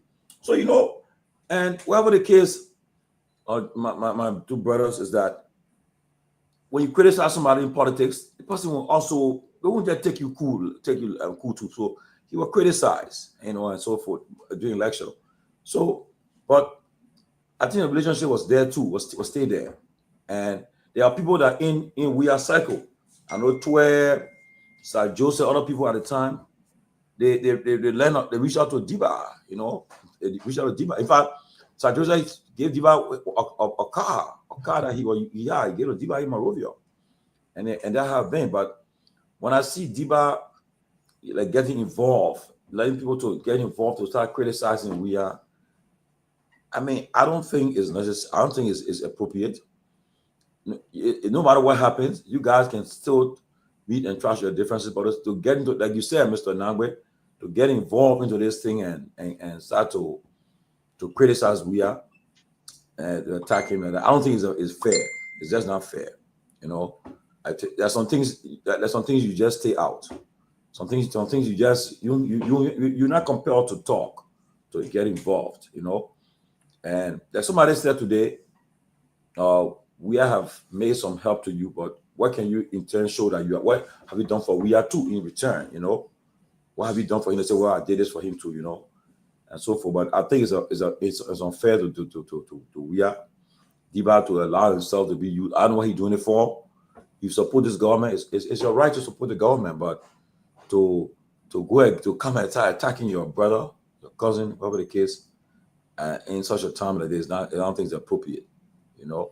And we all know, all of us on a platform, maybe Mr. Ansu, but we were in Liberia when Samuel Doe he called two of his sons. He took them. In fact, when Lone started playing, in fact, those who go on the camp on the eve of the game, he would go on Lone Star camp on the eve of the game. He would take Diba, Pewee Bestman, I think Washington Blade, and Mike Gibson. He would take them from among the players and go drive with them around town. Because he was into this game. He would tell them how much he won the game. He won the game, you know. And they all got so close. And what happened with the late First Lady, I mean, people, they are wrongs on all sides. But like I told somebody, if President Boga was not president today, you think he would have visited the home of Nyenwolo home and gave a purse? I mean, you all know the story. President Boga never had it. We saw what happened. We saw how our brother Costa used to raise funds for him all the time. Raise funds for him. He never had it. So he wouldn't have gone to the house to go and give purse. Okay. Number two, if Ellen was president, they will be calling for a state burial for Nyenwolo also. President, so the daughter of the former first lady should not feel that because you're talking to President Boga and the government about to do. I mean, she served our country. She served our country as first lady. She head of the group of 72nd and everything. So I think the best thing to do to just be cool, because honestly, whoever was president at this moment would do the same thing Boga is doing today. I want you to not forget. See, Manasali, she and Doe never had it. They were not too cool. I'm sure she sent her condolences to them, but for her to go there because she was very afraid of the same problem. I think, and so forth, you know. Mr. Cummings, I don't think he hadn't dealing with Doe, but he was planning. I think he's going to go there today too. I think either today or tomorrow. Okay, because he's doing it because he's a statesman too. He's a leader of a political party. He said, "Let me go to identify with the family." Now, if he goes there tomorrow so when they come out something here and say, "Oh, why he can't here? They will find something on him too." You know, so I just think that the woman should be buried in peace. Yeah. Bury this woman, give her a befitting burial, and people should stop using this thing to score political points and be used. So I think Diba attack on Guar is unfortunate. I don't think it was appropriate. Diba is my man. Diba and myself cool, but I'll be honest with you. I'm a big Barrow fan. I love him. He was my favorite player through the days in Liberia, but this one I don't think is fair. And mind you, it's just not fair. It's just not fair at all. So Mr. Gamer, Mr. Nyenwolo and Ansu, I think it was wrong. And we shouldn't let people use us for political purposes, you know. It's just not fair. I think the chairman has said it all. Oh, okay. I just heard that Mr. Cummings met with the family probably today. Okay, there you go. Yeah, he went there quietly because perhaps again the same attention. People make a big deal of it. They will say somebody will say something. Oh, the first thing somebody will say he ever knew those that he knew the woman before. So and he do it in good faith, but we have standing around because it's all about politics now. And you know, so he quietly went there today because I sent our guys. There was our guy from closing argument. We went there waiting for Mr. Cummings, but apparently while they were waiting, Cummings already either meeting the woman or her left. Because he told me, "Oh, Chief, the Cummings not here." So I was in contact with the Cummings folks, and apparently he did it quietly, and that's the nature though. He won't want to be all that same because they will say, coming. They start talking to him. He'll be a distraction. But I think I just heard that he met the family private today, which was good. You know. Look, Chief, you know, I'm with the CMC now. But you know, Alex is a class act. You know, he's a classy guy. That's who he is. You know, my commitment is I'm not conflicted. I supported Alex in the going election, but you know, we didn't make it. Right now, I think based on my own personal, I think the CMC has a better chance. I know a lot of my friends will not agree, but that's Alex. That's how he is. He's a class guy. He doesn't have to make a show of what a show doesn't need to be made of. I'm sure he went there and did what he had to do. And thanks for the football history there. A lot of us love sports. I mean, I'll be honest with you. I love the two guys equally, and then the other guys. Like you were saying, President Doe did a lot. To elevate these guys. I mean, we were losing to every team. Ghana would come and beat us. We'll go to Ghana and they beat us. All of these teams until these guys came on the stage. I remember the days Salinsa would beat Ghana and all of that. We were not in the football sphere, so we didn't know all the details that you are providing. But they brought us a lot of joy, and we want to remember them in that fashion. We don't want to hear that, dirty laundry. Obviously, tongue and teeth will fight. It is natural. But I thank you for also adding your voice. I think Salinsa just, he needs to leave it alone. Find a better venue, to hash out whatever it is, and let his woman be buried in peace.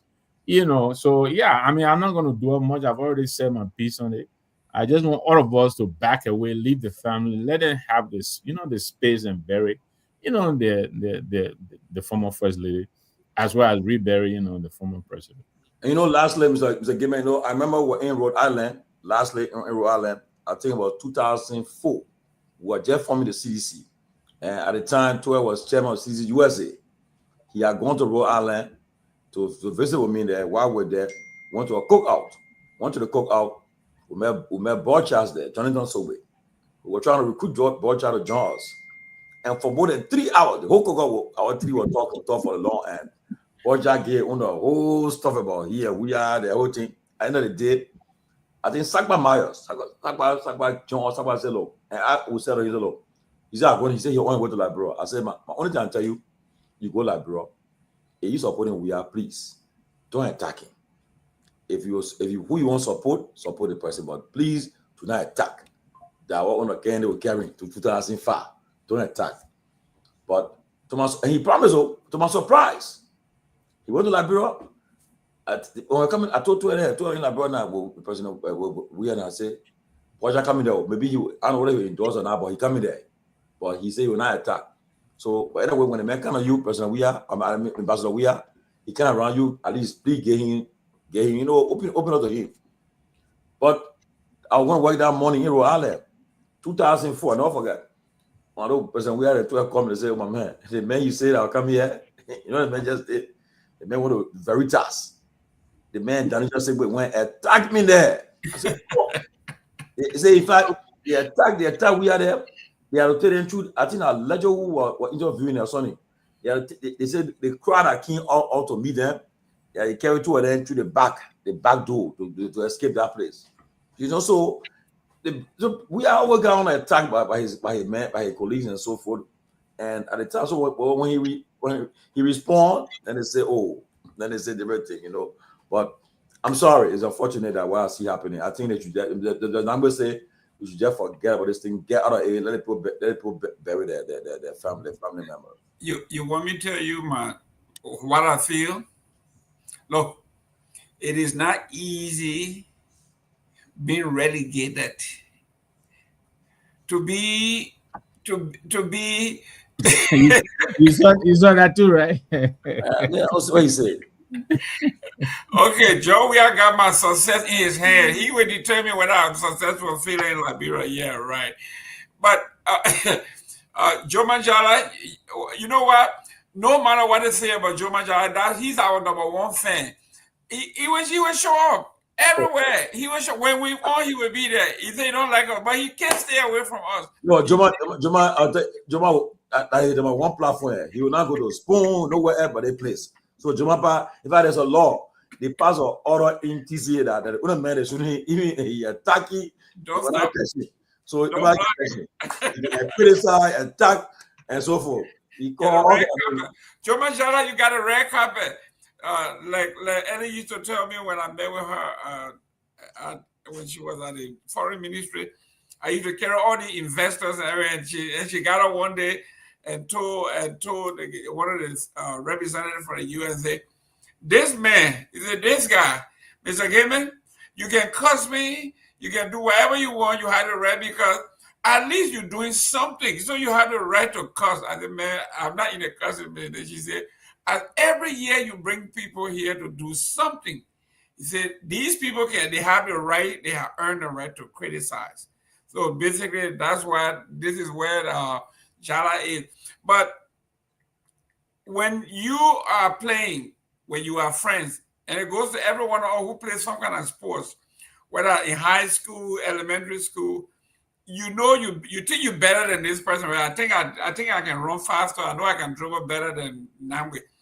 And everybody acknowledge that I'm good. I can do this. And then at the end, somebody else takes all the trophies and all the accolades and everything else. Best players here, best player there, best player, player of the world, FIFA player, Africa best, world best, European best.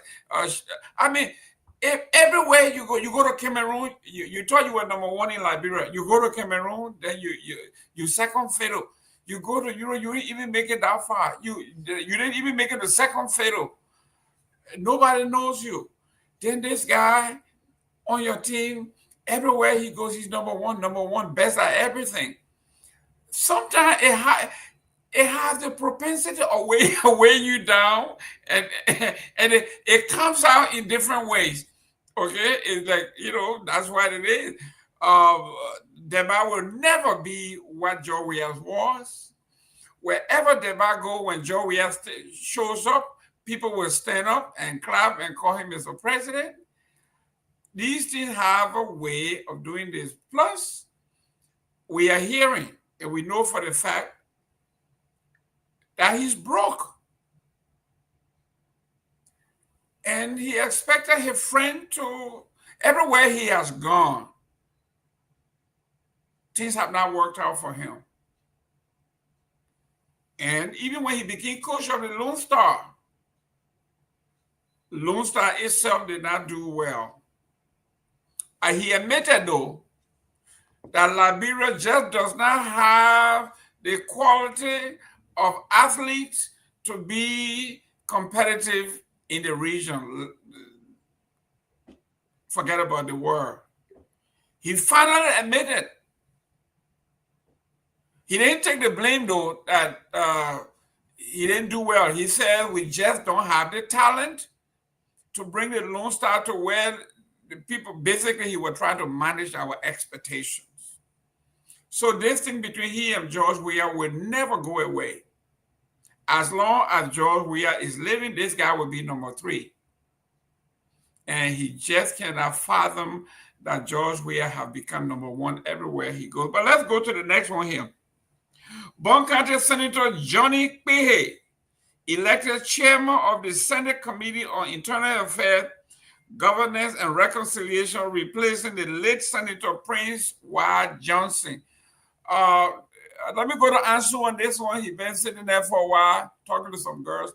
Ansu, here we are. Your best friend, Prince Y. Johnson, my condolences to you. But he got a replacement now. Johnny Pewee is now the chair. What do you expect from that chair?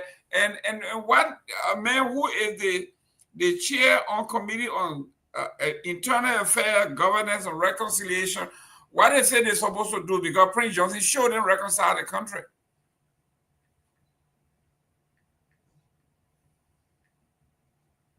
You are muted, young man. Yeah, please check here for me. So we do expect much from Johnny Pewee as a very young man. Someone would say maybe this is going to be a job because this is his first time. Yeah, he was among the new lawmakers that entered to the House of Senate there. So maybe he can use it now on the job as an experience. But he's been around for a very long time. He have that type of international connections, which we all knows about. So let's see what his performance will be on that job. When I saw that the release of communication and somebody who knows Honorable Pewee very well, I said, wow, we look up to him as a very young man and see whether he can fit into that gap. Namwe, this is huge. We talk about governance, reconciliation, internal affairs. Internal affairs is the security apparatus of the country, and then governance, and then reconciliation. I mean, when they are making these committees, do they know that you're talking about these should be 3 different committees here. Internal affairs is the entire country security and all of that. Then governance. We talk about governance. It comes with a whole lot of responsibility. And then reconciliation to reconcile the country. Mr. Namwe, it's just comical here. What's the realization? Is this realistic here for one guy, one committee?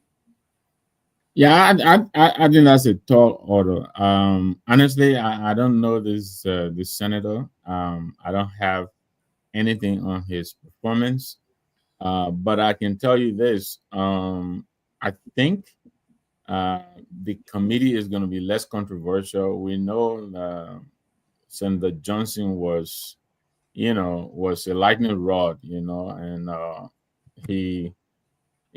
he was the embodiment of controversy, and I think many times that got in the way of doing some good stuff that he intended to do.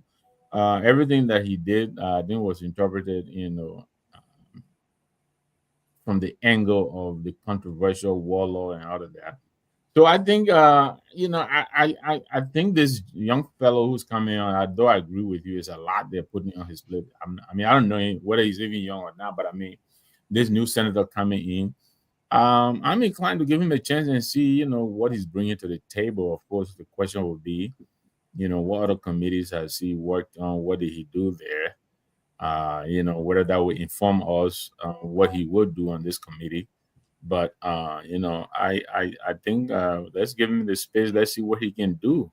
But I will go ahead and say that I think the committee will be run less controversially and probably more politicized than his predecessor, and just by his character and his record. I think many times that got in the way of doing some good work. So hopefully, this new chairperson will not be encumbered by some of the liabilities that the former chairperson brought to that job.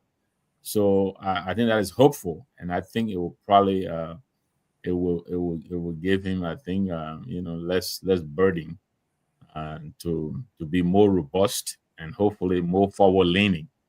But we'll see. King George, here we go. I'm going to make you Mr. Pewee. Pewee, if you were chairman on the internal affairs, governance, and reconciliation. Let's start with reconciliation. Today, the lead chair of that committee, reconciliation in the country. King George, you now, you're wearing the crown. You have the power and the authority. Where will you begin as reconciler of the country? Because they give you that's a big position they're giving you. But the other 2 we'll talk about later on. But let's start with reconciliation. The first thing, the country is divided, very divided, and very, very divided. And this president, I would say, he has divided his country more than any other president. He's divided his country, and honestly, the country is divided to the extent where the government have their own talk show where they when they're just having, it's like a family conversation they're having. Okay. Each other. Yeah. Today the president gave up report cards to his cabinet members, and the ones who didn't made a high pass, they're the ones who did not. They are there too. The one who made a high pass, they are there too, and all they are doing just massaging each other, talking the good things. And so with that kind of an attitude, you're not gonna get nowhere with that, because when it's people that really see you guys over there, the people who support you guys and so forth, because I dare Patrick Horner can I question more Ali asking say about, but man, the handpump you build, the way you build that, it's ain't working. You can never ask that kind of question. That's right. I see Emma too, he just there to talk about why he met the country and the owe $4 million debt, and they have to pay all kind of stuff. So they're just there, satisfying each other. They're having family time, family talk. They're not nothing serious happening over there. So the country is divided. And Johnny Quay, I think he ran independent, but I think he's supporting the ruling party. You see, if to say he's still independent, he will then he will do well in that position, because you can talk to all sides. But you cannot be supporting one side and you can reconcile the country. That's not possible. The first thing, President Baga needs to appoint the peace ambassador of the country. Find somebody who you believe can bring the country, can talk to all sides, bring all the sides together. Then move over to try to see how best President Baga can meet with all the opposition leaders in the country. Most of them, invite them to a round table. Your country, start organize. We don't have to agree. We don't have to be on the same side, but we can still be civil, still respect each other, But instead, the country is divided. People look what the other guy did. The Deputy Minister of Information. You look at eminent man like Cummings, and you insulted him. And sometimes guys, they can forget that. Tomorrow. Some of us some of our friends now, when they play the old tape, the old video on Facebook now, they can get better head down. Hey man, I would not have said that. But so no one knows tomorrow. Tomorrow, you could find yourself, you could be in a situation where you be nominated for a position that you really want to occupy that position, and you are facing people that is like what you said. So you be very careful, because you insulting people, you wishing the worst on people, they come back to haunt you. So Johnny Quay, he's a security man. I know he's in a security field. Yeah, like he's a security man. I know of him. But whether he'll be able to reconcile the country or do anything in that capacity, I don't think so. Because for the fact of the matter that he's already supporting the ruling establishment, he's on the side. He voted along with them, and he sided with them. Everything. So I don't think it will make much difference. Find somebody who you think is a neutral person, who will stand in the position of neutrality, can bring people together. But you already side with the people. You think somebody from the other side will listen to you to call them, and know you already got your mind made up or something? No. Excellent. If you are old enough, there's something here. Now you got to admire the Unity Party people. These people think that they will live on headlines. And King George, if you live enough, if you are old enough, today in one of the headlines, it says, President Bouaka is about to do an unannounced visit to all ministries. And agencies. If you have lived long enough, who made that very popular on all the front pages of the paper? Well, Talbot. President Talbot used to go to the agency and say he would be the first to come in there, and at the time people used to sign in. He would kind of draw a line and sign his name. Anyone who signs after him, he considers you late. And it made all the front pages of the paper. Joseph Barker have gone back into the old books and pulled out one of the more popular tricks. Now it's going to start making the front pages of all the paper. Joseph Barker is going to the ministries and showing off those guys who are coming to work late, people who are not doing their job. So I saw that and I said, "You kidding me? They are about to set us up again. Another smoke screen coming up." Based on that way, President Talbot was very famous for speedy. They used to call him. He would go to the agencies and ministries and he would put the late ministers on full blast. Joseph Barker, for young people who were not around, they think this is something new and they're clapping for him. Your take on this?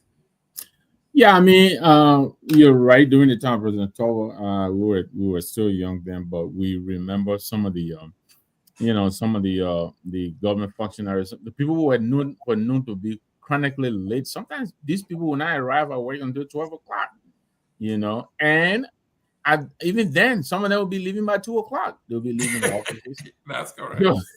So, like you said, Speedy, he got fed up, and yeah, he decided, if I can get there early, you should get there early. Then I will get there. So yes, if this president is going to do that, I think that's one thing I would appreciate him for.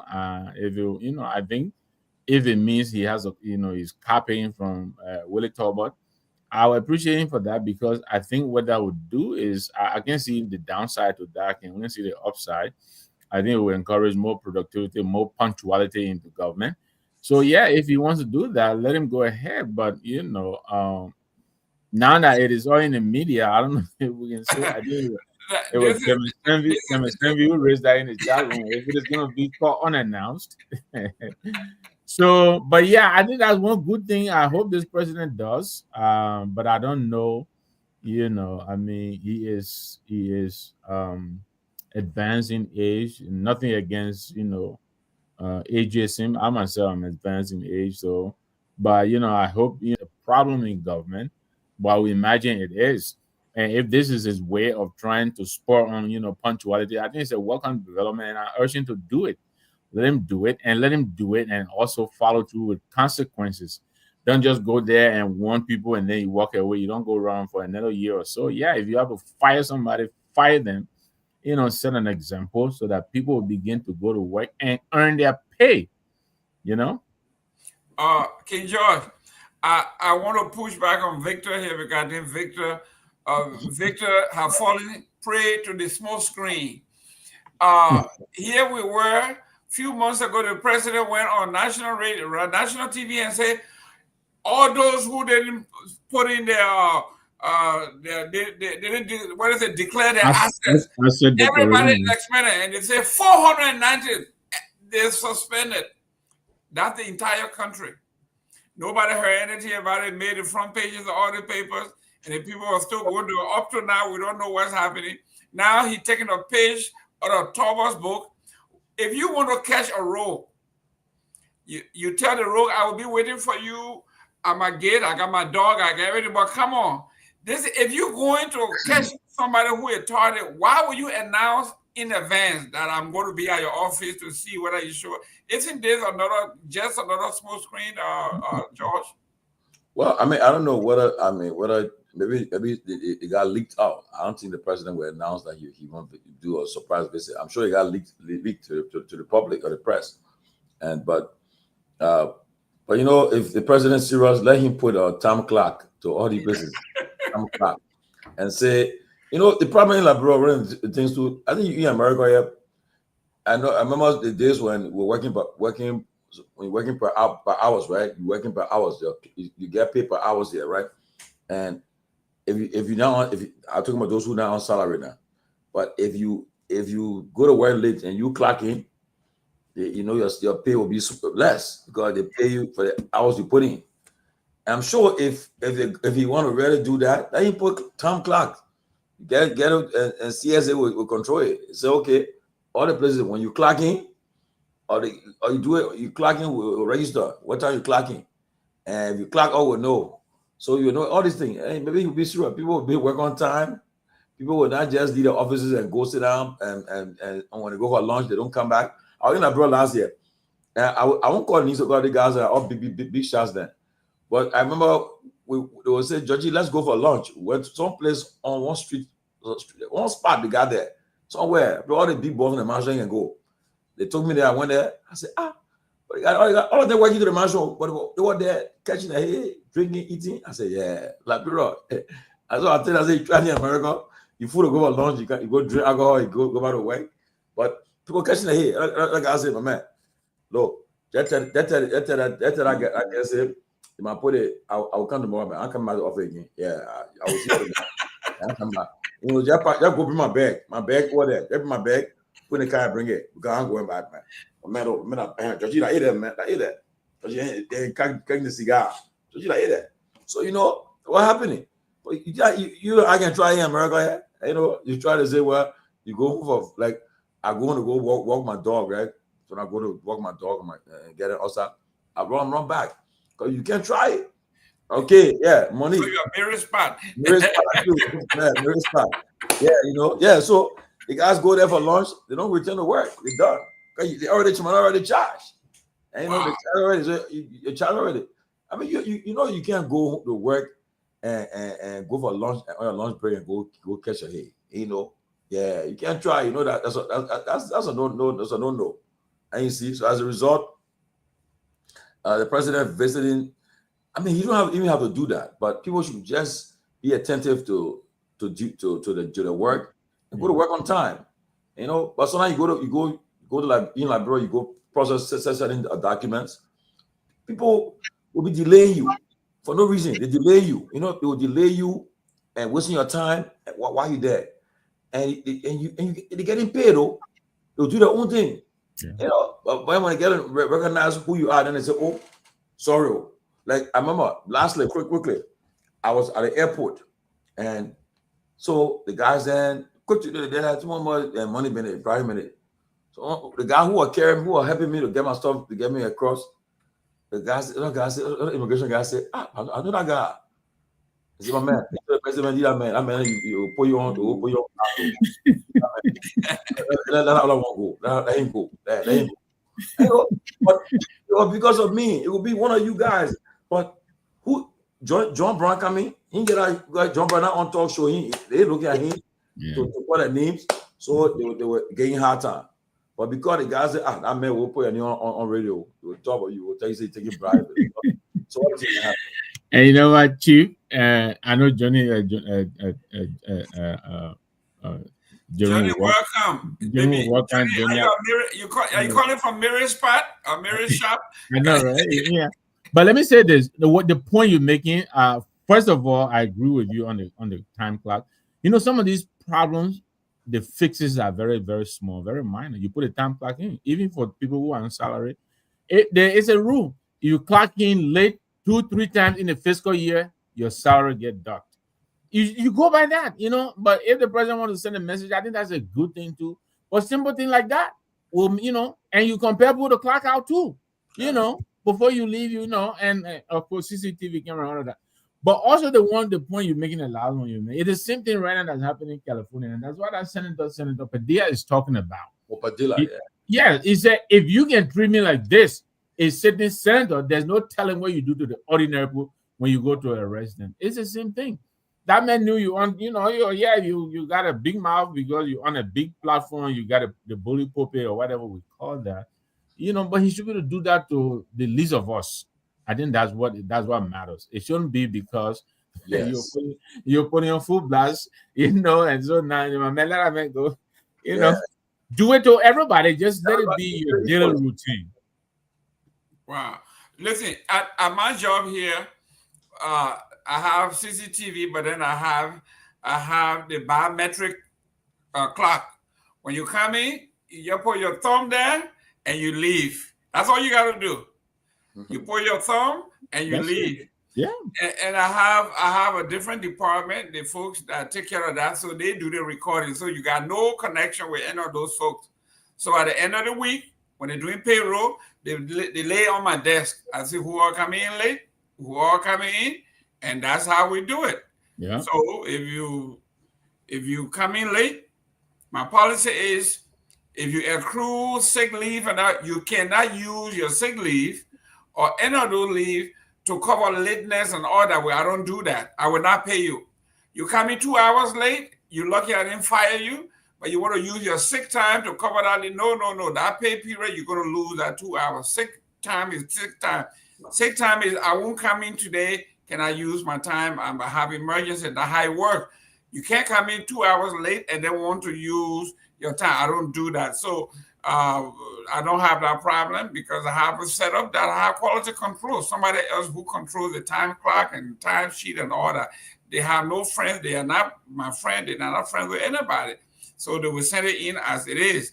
So that takes care of that. But Mr. Given, you know, I think that the language, if you want to do such a thing, you give it a don't do it. Give it a consular contractor to do it, and do their job, and it will be effective because they know that they get paid for doing a good job. Absolutely. So you guys, like in America, you know, people who got small business and companies and things, their pay system is handled by different people. Uh-huh. Their payroll is handled by different people. They're tracking your time. So if we do it, but you talking, you're talking to the man who checking on you. Thank you. And let me tell you that point you just made. The last time the vice president in Philadelphia, you know, my wife's from Nimba, so he met with the Nimba with me, and he was saying the same thing. He said government is so small, Liberia is so small, everybody is related to everybody. By the time the president does something, you say you want to do something, then somebody says, "Oh, gee, you and that man, you and man go to the same church, or you and that man probably belong in the student." So, but like you say, you give that thing to a contractor, you know, you got plausible deniability. You tell that, that I'm in there. It's out of my hands. You know, it free all that burden. You know, it frees you all that burden too. ADP does my payroll. Yeah, ADP. So I don't have to worry. I have a bookkeeper and all that stuff, but ADP does all of that. So you can, if you want to go to ADP, there you go. If you want to go to ADP and go talk to them, first of all, you don't even see who these people are. Okay. I was waiting for this man, and finally he's here. We got a few minutes here. We got 20 minutes to close, but let me. This is one that the incoming senator for Lofa County. That you, right, Johnny? He's muted. Johnny, welcome. But you want to run for senator in Lofa County, right? Yes. Good. Your cousins up there called Bapulu. Today, they raised tariff on electricity. 45 cents, went up to 45 cents per kilowatt hour in Bapulu. Nobody heard about it. The whole country, nobody knows about it. We have to dig this up. You going to Lofa, what will you have done, or what will you do to make sure that the people in Lofa do not suffer this fate? This is serious. 45 cents per kilowatt hour is a lot. It's all yours. Yeah, okay. Yeah, thank you. I mean, are you guys hearing me clearly? Yes. All right, so thank you. Let me appreciate you guys for taking the show on for forever, and we always follow you guys and join you if I have the time. I mean, frankly, let me first say that Liberia has a natural gift of sunlight, solar energy. So I would think that as a government and as an organization, or the Liberia Electricity Authority or whatever group, we should look into how we can invest into solar energy to electrify our communities with basically no real cost to our people. Let me tell you something. There's a town in Lofa called Nyenwolo. Nyenwolo used to have hydro. They still have a hydro. The last time I was there, I spoke with this American fellow is there. I got his thing. He tells me every home has to pay $400 Liberian for current. You understand? And that's hydro. The water is there, the machine is there, and he has trained some young men to know how to maintain the machine. So generally, I wouldn't be excited to hear that people are paying 45 cents per kilowatts for energy in this kind of place. Whereas we have enough body of water, we have enough sunlight, we can make energy affordable and cheap to the extent that every home in Liberia should have access to energy. So I don't know how they arrive at charging people to pay 45 cents per kilowatt. That's too high for the kind of economy. How many persons are working? What is the income source of people in Bapulu County? Even in Liberia as a whole, how many persons got an income that can afford to pay 45 cents per kilowatt? You know what I'm saying? So I think that is too high. I think our people should rethink to be able to give our people services that they need. And those are all obligations of the state. I mean, on the social contract theory, I give you power or authority, and you are to provide me services that will make me to live happily. And I think on Article, I think Chapter 2 of our Constitution, somewhere there, I'm not too correct, it says that the government must provide us, those services that will keep us happy as a people. So clearly speaking, on the issue of energy, I think it's too people in Babel to pay 45 cents per kilowatt. Even in Morovia, it's still too high, way too high. What's the income? What kind of, I mean, what do we have in our economy that make people afford 45 cents per kilowatt to pay for current?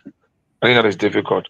But I came in when I heard you guys talking about the Committee on Internal Affairs with reference to my brother John Nkwehi serving as Senator for Bon County and now being declared or appointed as chairman for that committee. If you don't mind, I can talk a little bit about that. Please go ahead. Yes. So I mean, this is where this is where I have a lot of interest in when it comes to our governance system in Liberia, and I think from my background, this is where our government have not succeeded in building Liberia or improving our life in the country. The issue of internal governance, municipality, is very crucial. In that very US where you guys are, reason why states are developed is because of internal governance. It's not just because of the federal government. It is internal government. So for us, Liberia, we need to make sure our local government system is strengthened and supported. So, like I stated, when I was following you guys on the Facebook, I indicated I'm available to work with Senator Pewee to see how we can propose some ideas, some concepts, some policies that will help to improve our communities. Because basically, local government is about the people.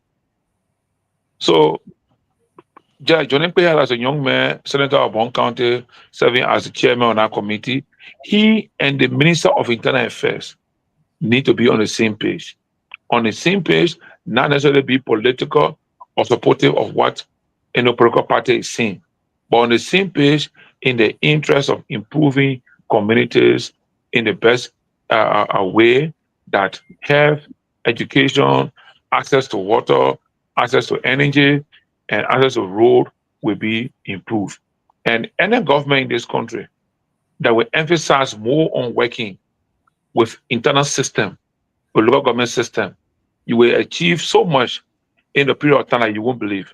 So I want to just encourage my young brother John Nkwehi, who has a responsibility, to just find the expertise that I believe the experts are here in Liberia. I've worked in the last 15 years or more around the length and breadth of Liberia. I have a very fair understanding of the Liberian society, the social construct of Liberian society, and that is why any Minister of Internal Affairs needs to understand. It's not just about cultural practices. No, cultural practices is one aspect, but key to that, another important aspect is the internal governance. Internal governance. You understand? Commissioners, paramount chiefs, clan chiefs, local leaders, community leaders, youth leaders, women leaders. Right in Morovia, how informed is the Minister of Internal Affairs as it relates to communities and districts and cities, like in Peabody City? How many communities do we have in Peabody City? How many communities do we have in Ghanansville or other areas? How are they playing part? How are they involved with the governance of Liberia or the governance of Mosquito County? Those are the issues we'll be looking at when it comes to internal governance and reconciliation. So, I mean, I just thought to make the few points, and clearly I'm going to try anytime next week to look for my brother John Nkwehi and see how I can be a help to him to see we can put something together and begin to move and make sure that committee at the Senate level will not just be a committee on paper, but a committee that will be really be able to work along with the executive branch to the Minister of Internal Affairs. But Johnny, we are talking about governance. We're talking about the big thing. We're talking about reconciliation. You talk about a huge task here, 15 counties with few subdivisions here and there. How does a man who is affiliated with a political party or political ideology that is associated with the Unity Party and Joseph Boaga go to Sino or go to Grand G there and tell the folks, even though we are incarcerating folks, we want to reconcile? How can you go to Grand Cru now today as a representative of the government and say you want to reconcile? Is it possible?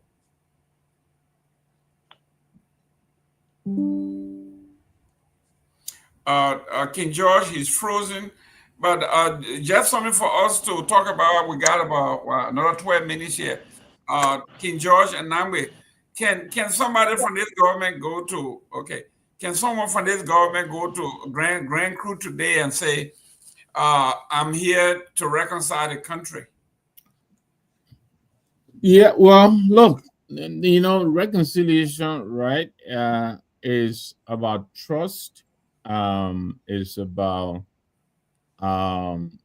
persuading people to to feel and believe in your genuineness. Um, you know, so sometimes it is subjective too. I mean, this president has gone everywhere else, but to tour the country, I don't think he's done that. And so, if he were to attempt to take on that role, I mean, I am from the southeast. I don't know any person in the south. I don't know. Maybe I shouldn't be that pluralistic or generalized like that. But I doubt if the president's impact is being felt yet by the people from the southeast. And so to go there and try to reconcile people as a representative, even as a representative of this government, I think it will be an uphill task, because this is, it's visceral. People, people internalize some of these things, and to be able to reach the person, they have to feel your genuine attempt to identify and understand what they're going through. It makes it easier for them to, to listen to your, reconciliation message. But yes, this government, they just been in a year or so over now, so they have time. But I doubt if they, I don't know. Again, I'm not gonna attempt to speak for the entire Southeast. But I know I belong to a lot of Southeastern organizations. I go down to Monrovia, I listen to my people. It is like this government has now reached beyond probably Bong or Nimba. I don't know, even people in Grand. So to answer your question directly, I think it will be a difficult task for this government, because there are a lot of us from the southeast who feel that this government does not identify with us. They don't understand our plight. They haven't shown the willingness and the empathy required or necessary to convince us that indeed they do feel our pain. One of the biggest problems that faces the southeast, the biggest, is the road connectivity. And that's why I was saying here the other day, I had thought if Mr. Cummings, with the resources he has, if he could have tried, all right, to do something about that Gunter Hapo highway, I think it would have mattered a lot. I don't know that he had that kind of resources to do that, but that would have, to me, that would have kept, the, whatever the expression is for him. It matters a lot that we go through a lot during the rainy season, even during the dry season. Sometimes the road, it is very difficult. And for this president not to have gone to the southeast, to us, it feels as though he doesn't care much. I really expected by now, he would have gone down to the southeast and sat with the people and try to understand what it is that we go through. Life is very difficult in the southeast. We get cut off from Monrovia. Some of the people have to go through Hapo and go through Taboo, or come through Grangeda and go through again, Ivory Coast, other parts of Ivory Coast. I know my brother ran his campaign. He was transporting people from Monrovia, go through Taboo, get lesser passes for them. Tia is my little cousin, my uncle's son, but we're the brothers. You who is camping, I mean, it was so expensive because we were paying for lesser passes. Because people come from Monrovia, they got to pass through the Ivory Coast, where they have, because they're foreign, isn't, ECOWAS country, but they don't have lesser passes. And sometimes they make them spend the night. All of that unnecessary when they could have just gone through Grangeda and gone through Hapo and sat down there, So life is very difficult for the Southeast. I don't want to be too long-winded, but I can tell you a lot of people have been to the Southeast, including this most immediate past president. That's some of the frustration we've had with President Weir. He comes from the Southeast. He has almost 90% of his big government officials from the Southeast. I don't want to name them, you know them. And yet, Okay. the problems of the Southeast, especially the road conditions, still remains the same. And that's a problem. King George, if you were, how can the president reconcile when he look at a whole group of people, another segment of society, on national TV and say they are hooligans, call certain people hooligans? How do you go back to hooligans and say, God, listen, let's come here and reconcile? How does a president who speak like that talk about reconciliation? You know, the first thing, I was disappointed in the president and the Senate when they appointed the Internal Affairs Minister, this guy who threatened to kill someone. Francis Yumile.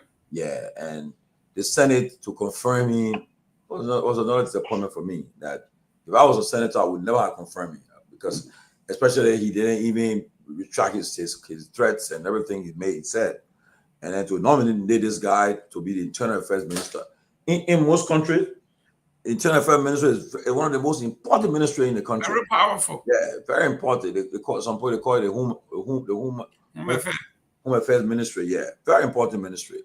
You give it to this guy who threatened to kill someone, and then he didn't stop there. When he took over his office, the budget for his office to renovate his office, that money could fix about 10 of the schools we saw yesterday. That video we saw, 10 of the schools. Oh yes. He justified it.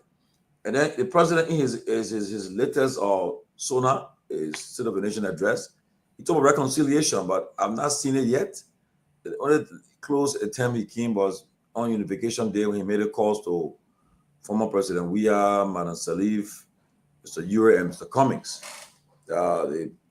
Since he made those calls, that's all I've seen. I would have thought by now he would have appointed a peace ambassador and set up a committee of reconciliation and unity to try to bring the country is divided. Look, let me tell you guys something. That's why you see the 2029 election going forward. I will tell you something from you guys right now. The country is divided. You're against us. You're against us. That's what they have done to the country. You against us. You're against us. To the extent where you notice the supporters will support them and defend them, even in the midst of wrong. They'll do it. The country is so divided.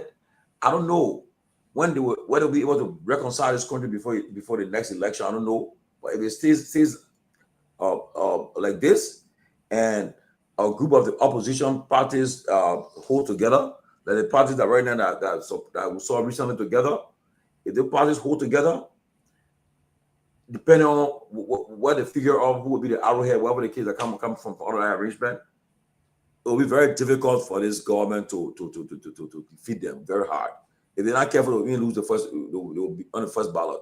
So right now, there's nothing I can see that will really reconcile the country. I don't see no efforts being made. I don't see no tangible efforts that are being pursued to bring the country together. I just feel that it's not gonna. And then lastly, there's no reason why a president cannot do a nationwide tour. Look, I grew up during the Samuel Doe time.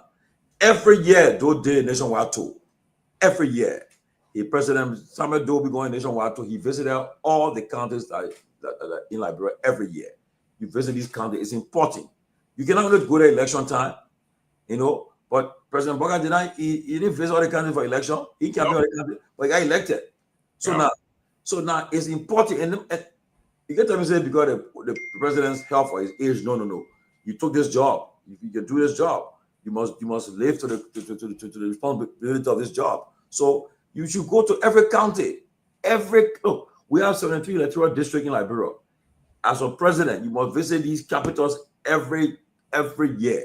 Make a nationwide tour, just based on these counties. Don't want to just talk to address it. No. For instance, sometimes you want to address the nation. You say, I will address the nation today from Grand G there. I will address the nation. My message for today will be done from Grand Crew. I mean, you go there. The counties there. I'm making a major economic speech today. I will do it in Lofa. I'll do it in this place. Go to these counties. But what I see happening, look, I repeat, man, as we get a transformative leader, Liberia will just be in this cycle. We need a transformative leader for Liberia. That's what we need. Wow. Johnny on the line. Johnny said you want to say something quickly too. Johnny, okay, real quick, because we got 5 minutes here. We want to close. Let's go, Johnny. All right, so thank you. Can you guys hear me? Yeah. Yes. Okay, good. So, I mean, we're talking about reconciliation. Let me go back. My first thought was President Barker would have first started reconciliation with Mr. Cummings. From the perspective that they formed the CPP and they succeeded in 2020 senatorial election where I got defeated, and they were so strong together against the CDC. And if for any reason something broke up between them, and at the end of the day, I would say the same CPP won because President Barker, UP, they were all part of the process, and the victory that I believe President Barker acquired at the end of the election, I mean, clearly speaking, fairly speaking, the efforts of 2020 are the one that led to the 2023 victory. So I would have thought that President Barker would have first started to say, look, Brother Cummings, we have all the issues along the way. It can happen in politics, but I've won. And this is about us, the same CPP, the same ideology we had. I think one of us has won. The Cummings has won. It would have been CPP if President Barker has won. So I thought he would have called Cummings to reconcile and then start to build the government state and build the country from that perspective. Second aspect also, I think President Barker did not do well with reconciliation was even in Lofa. He had his own son, Clarence Moniba, who contested from Lofa. So they were both contested from Lofa. So if he won, Clarence did not win, I would have thought also that he would have said, look, my son, you and Papa myself were friends, were good goodies during the old days, and you contested was your right, but now I have won from Lofa. Let me invite the young man, say, young man, come over to me. How can we work together to build Liberia with the idea you guys are freshmen? That did not happen. So I think those two areas were places where I thought our president should have commenced the reconciliation and the construction of his government, and did not happen. So, and going forward, the form of mind in which we see the way things are unfolding, I don't see elements of reconciliation in the government in the last year and a half. And I'm hoping that the president and his cabinet and all those involved will begin to rethink and consider reconciliation and development together. That's my thought I would like to propose. To say when it comes to reconciliation. Thank you. Real quick, your name and where you calling from? Okay, this is Abraham Conner. I'm calling from New Jersey. Great show, guys. I just wanted to buttress the thing Tomalin was talking about. During the Doe era, although that was a government I didn't support, but to decentralize development, one of the methods that Senator Doe was trying to do was these county tours and other things, and then of course on a yearly basis. Tomalin, you are right. Like when I was in Kakata, 1988, we celebrated Senator Doe's birthday in Kakata. Predicated on that, they built a presidential palace in Kakata. Today, that place is still there. So these were some of the initiatives that I have done. I think even Grand Gileon was up to the war. I think they made some preparation there, but they didn't celebrate it because he couldn't go there for the war.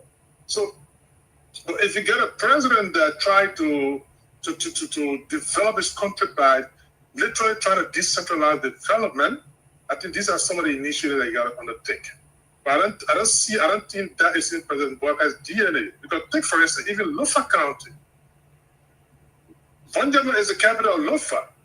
Tell me what President Barker doing, but I was just listening to some, development thing that got distributed, and Barker went to FOIA, and I think the city gave Vanjama one vote by whatever it is. And that's the lower sector of the county. So to even reconcile Lofa County itself, I don't see the president initiating that.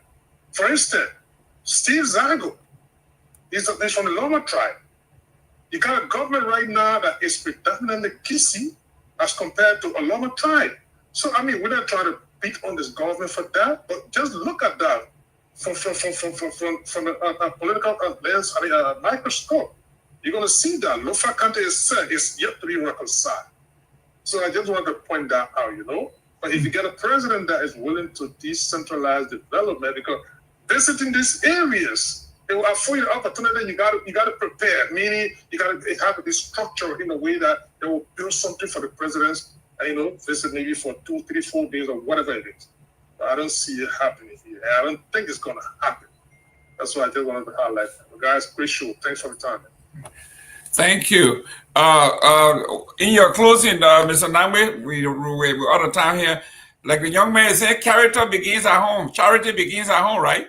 If you are in Lofa and you build the presidential palace, instead of building the capital where everybody can congregate, you build it in Lofa, in Foya, in your hometown where you never built even a hut.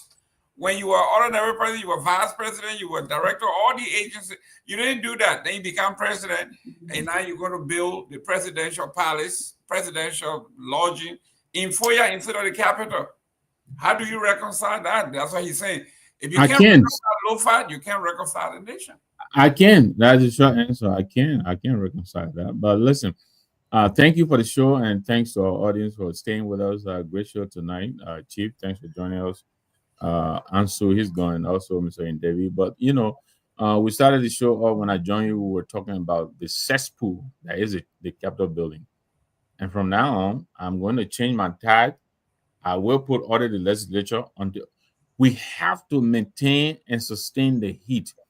This legislature, the legislature of the Republic of Liberia, they have to be audited. I think we're letting them to get away with a lot, and I think the little that we can do, it will add up. And I think we should all join our voices. This should not be a Musa ability thing. I'm sure before him, other people have also made this call. And I think we should join them. Let them audit the legislature. That will be my sound closing for tonight. Thank you very much. Thank you, ladies and gentlemen. Our chief is back. So he's going to have the last word and close it out. Chief, it's all yours.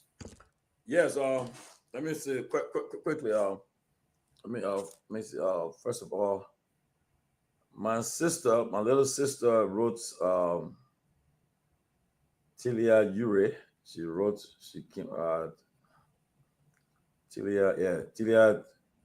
Tilia have breaking her silence finally. Good. Ms. Tilia Ure, Vice Chair for Political Affairs of the All Liberian Party and Senior Foreign Affairs Advisor to former Speaker J. Fonati Kofa, has frowned on the government against what she described as the arbitrary arrest and politically motivated targeting of opposition figures. She expressed grave concern. Well, she said, I strongly condemn what appears to be the arbitrary arrest and politically motivated targeting of opposition leaders. The peace and stability of our country are of the highest importance. Well, she broke her silence on this, and she's speaking up now, and I know she will continue. Everybody going to start coming up and making comments now, breaking up and getting involved.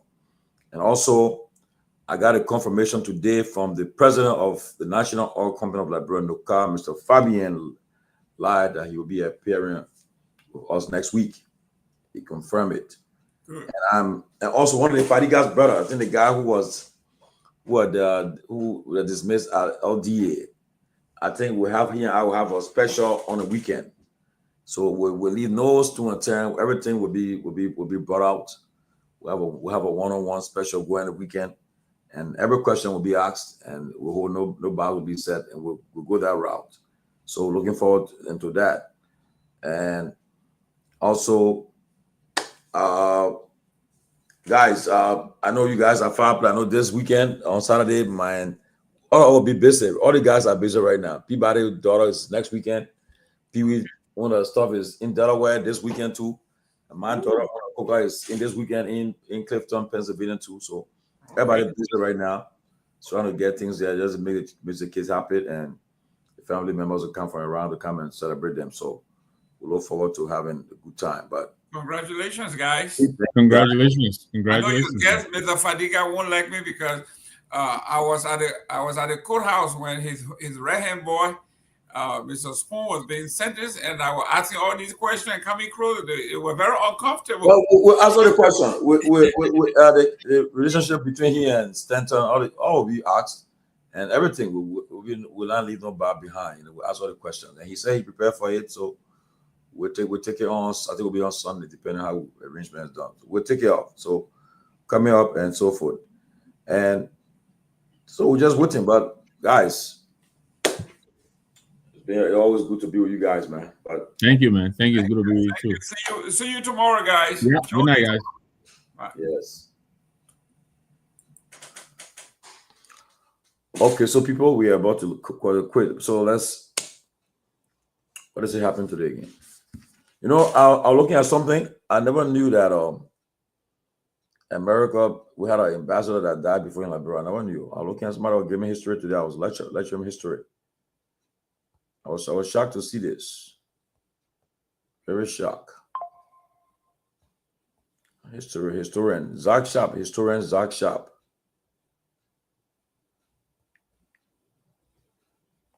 And forget, before I leave, anybody can tell me which American ambassador passed away in Liberia? Anybody can tell me? There was an American ambassador that was on duty and he died in Liberia. Who can tell me? Don't go Google it now. Just tell me. Just really quick. Nobody know. I know the historian too. That's Sylvester Diggs. Sylvester Diggs a historian too.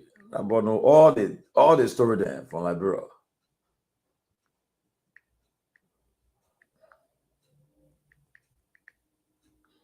You don't know the guy name? Some people trying to Google it now.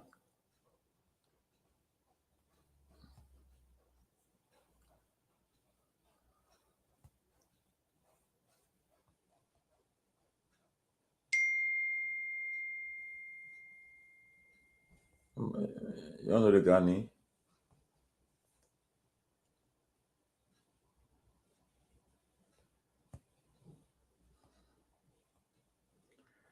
Dr. Samuel Z. Westerfield Jr., United States Ambassador to Liberia. CLL or Edwin Dennis was at party. Died. He died. What a guy name? Yeah. What a guy name? Yes, it was him.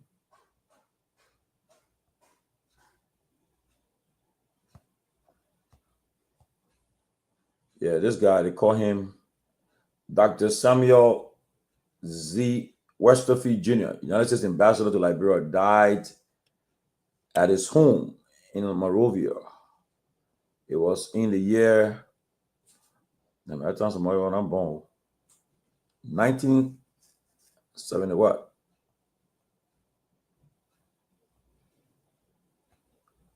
I think he died 71, yeah.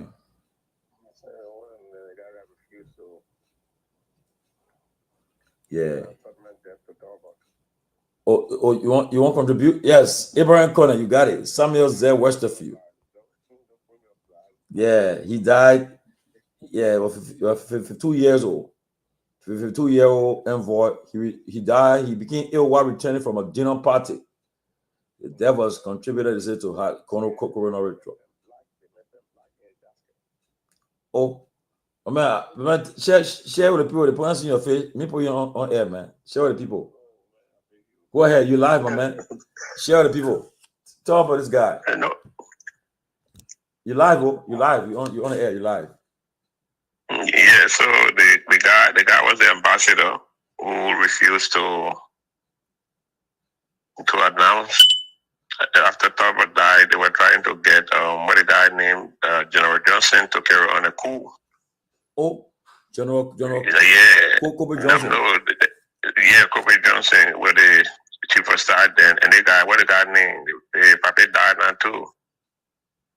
Yeah, because that time Torgbean already, they already started suspecting Torgbean of being a hardcore guy who would have gone against American interests. So they wanted to get they didn't even want Torgbean to know. So General Johnson, I think, was the one who went to Bella Fana and told Torgbean, say, if you don't reach the Monrovia soon, it will be history too.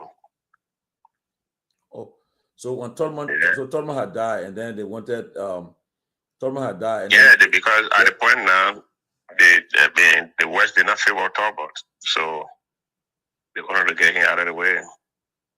So Westerfield, he died. He said he came from dinner and he died. Yeah, he got poisoned. Oh, people who know the story said, man, the man's body was dark. Oh, he was white. Yeah, what? I don't know what his race was, but they say you could tell that his body was messed up. Wow. You don't play with ball with him, my man. 52 years old. 52 years old. He died. The message he got in a way, he will move you out of the way. Well, but Willie, the simple is that to move him too. He came back after how many years later? Came back 9 years later, 8 years later, and got rid of him. Yeah, but you know, man, the West got long arm of justice. So, my man, you're a lawyer. You're on the phone, my man. I want to ask you a question quickly. Can you answer my question? Depending on what question it is. About an ongoing case involving the former speaker. Well, the case is ongoing. As lawyers, we are under obligation not to discuss matter that is before the court. Ah, okay. Yeah, I mean we can have a private conversation, but not a public conversation. Okay. But I mean, I know tomorrow the judge will rule that the case will go to trial. I know he will not dismiss the case. I can tell. Yeah, it's obvious. I mean, it's a probable cause hearing, so it's not a deep hearing. So once he admitted pieces of evidence, I think are necessary, so he will rule the court to trial. I mean, rule the case to trial. Yeah, but the only thing I'm looking at, I want to see the evidence the government will produce for the case. They're all looking at the evidence they will produce, because what I'm hearing for the evidence they got is not something that I don't know whether it's so strong, but well, like I said, from a professional obligation, we can't go into that, but both sides got their theories. Okay. That they will pursue a trial. We are going to wait and see how it unfolds. But I heard you're in Liberia. You just returned to the States, huh? Yes, I got back. Saturday made me 1 week. Why they about to appoint you in the new government? They about to appoint you in the government? Right, I know. I'm engaging into private enterprise. Oh, okay. Yeah. Okay. So remember, so when you come on the closing argument one of these days? I'm here till cracking for my little daughter's graduation. So maybe after all my son graduates in August from college. So maybe after all of that, then we'll see. Yeah, my man, come and give some. Yeah, but man, no, I won't put you in the spot with the Diba we have business. Let me leave it. Let me leave it. I don't even put you in the spot where they do it easy to. Maybe they want to. No, but even that, like you earlier said, I mean, Doe is former president of Liberia. He supported the national team. The president, I think, did what he could do while Doe was alive. But if you look at it, though, if I am supposed to be your son, and all of my public engagement, you don't support me, then why should you expect that I will render you similar favor? Yeah, there are many other things that we understand how people feel, but let's leave it with the two people. The president and the Doe family, the president and the people of Garguah. I think that issue that they can deal with. So what people who are getting involved are attempting to escalate the situation. So where's the cow? The cow, right? The two cows right now. What are the two cows right now? Well, my last understanding was the women of Garguah requested the cows to be returned to them. Oh, okay. Because they requested it from the former president, and so I mean the cows, the women, they got the cows and the rest. But how about the 5G, the 5K? Well, Well, if you follow Ms. Doe's statement, she said that her intent was to return the 5K. Her and not the intent. cows. Her intent, but Yeah, not. But she's that was her intent. But to she return the 5K. but she returned it, yo. Well, then she got to explain that.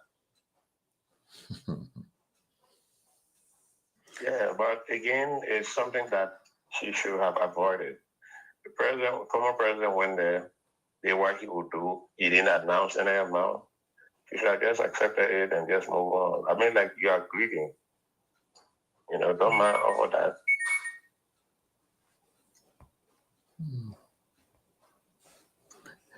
Well, should I call your name? Ask me who am I calling your name? No.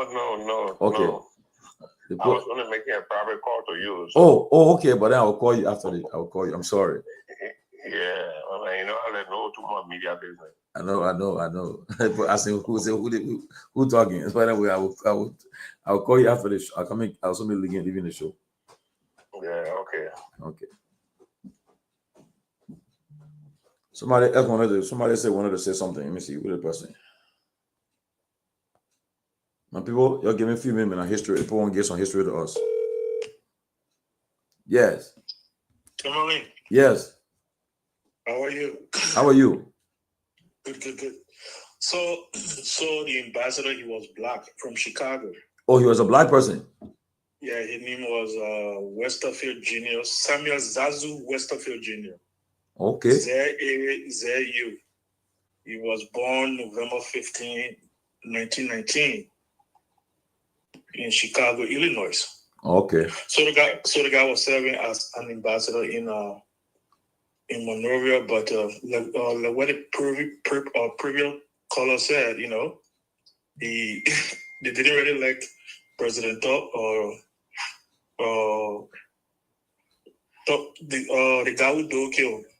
Because Tower, right? Tower was president, and then Nixon was president in America at the time. Nixon was president. Yeah. He was a career diplomat. Mm-hmm. Yeah. So he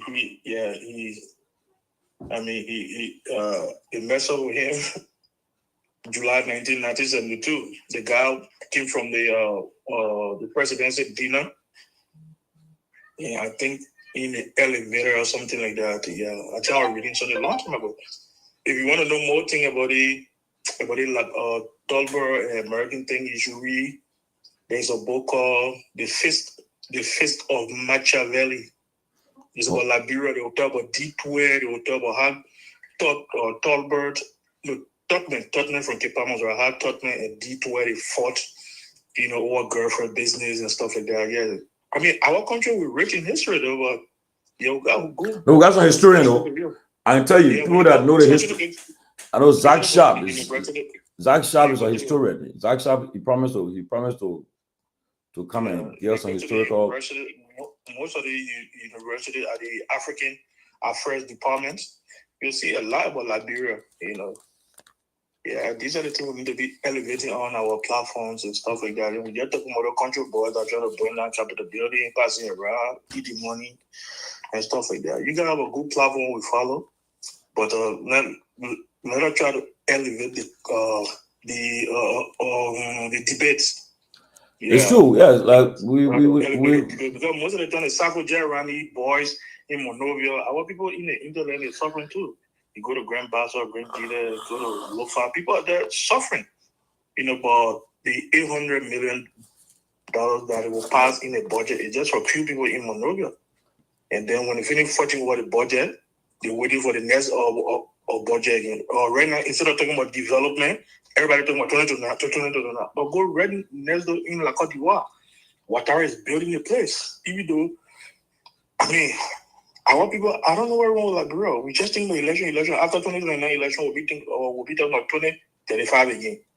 You know, what we can think about the food that we're even out to eat, but we think about the food, but we think about what to eat for tomorrow. So let's try to bring a lot of young people on the platform. You know, a lot of people that have good ideas. You know, I'll be willing to come to share my ideas. You know, instead of just talking about politics every day, sometimes let's talk about social issues. You know, let's talk about what people going through in Liberia, my brother. You know. I agree with you. I agree with you. We are. We're Firestone. We're working. Next year will be what? 100 years since Firestone been in Liberia. We don't. You have one condom factory. We don't have rubber bucket or factory. These are the things we need to be talking about. We need to take our country serious. That's the only way the United States will take us serious. Yes, next year, 2026, we made Firestone 100 years in Liberia. 1926, they came to Liberia. Harvey S. Firestone came to Liberia, established Firestone, and they gave them a 99 years contract. The government. Put it on your agenda and try to call few people. I know most of the time you always talk about, oh, I was born in Firestone, but I played Benin for 100 years. Oh yeah, I was born and raised in Firestone. I remember when they celebrated their 50th anniversary. I remember at the time what the guy name was, I think what the man name was Harvey Firestone. Yeah, he visited the plantation that year. I remember, and I remember my dad was my first time I saw my dad wear his uniform, his Peabody uniform. Yeah, it was a big program in Firestone. But can you imagine, like you said, Firestone being in Liberia for how many years? 100 years. Next year, we don't even have a condom factory in Liberia. Not even a condom factory in Liberia. Nothing. No gloves factory in Liberia. Nothing. Can you imagine? I want to stay tapping. They should ban. If I were the people, make sure that anybody who do factory, that factory, they start producing condoms, producing gloves, and everything. We need it in Liberia. You know, our people in Liberia, everything there is about, oh yeah, we want war again, Tomalin, you think you can scare a woman who gave birth before we were there? No. We fought before. We know what. Yep. you on live. You on live. Come on, yeah, I know. But guess what? Our politicians been lying to us. We got this in the country. We got this in the country. No, seriously, you got this in the country, man. And they think, oh yeah, it's about UP, CDC, UP, the flexing muscle. They want, you know. Emmanuel Macron says only one day. He said, "You guys are in Africa. If you guys don't jump in the street, Abraham, I'll call you back. After the guy, I'll call you back. Yeah, go ahead. If you don't join in the street to hold your government accountable, we in the West will never show up because we're doing business with them. You hear that?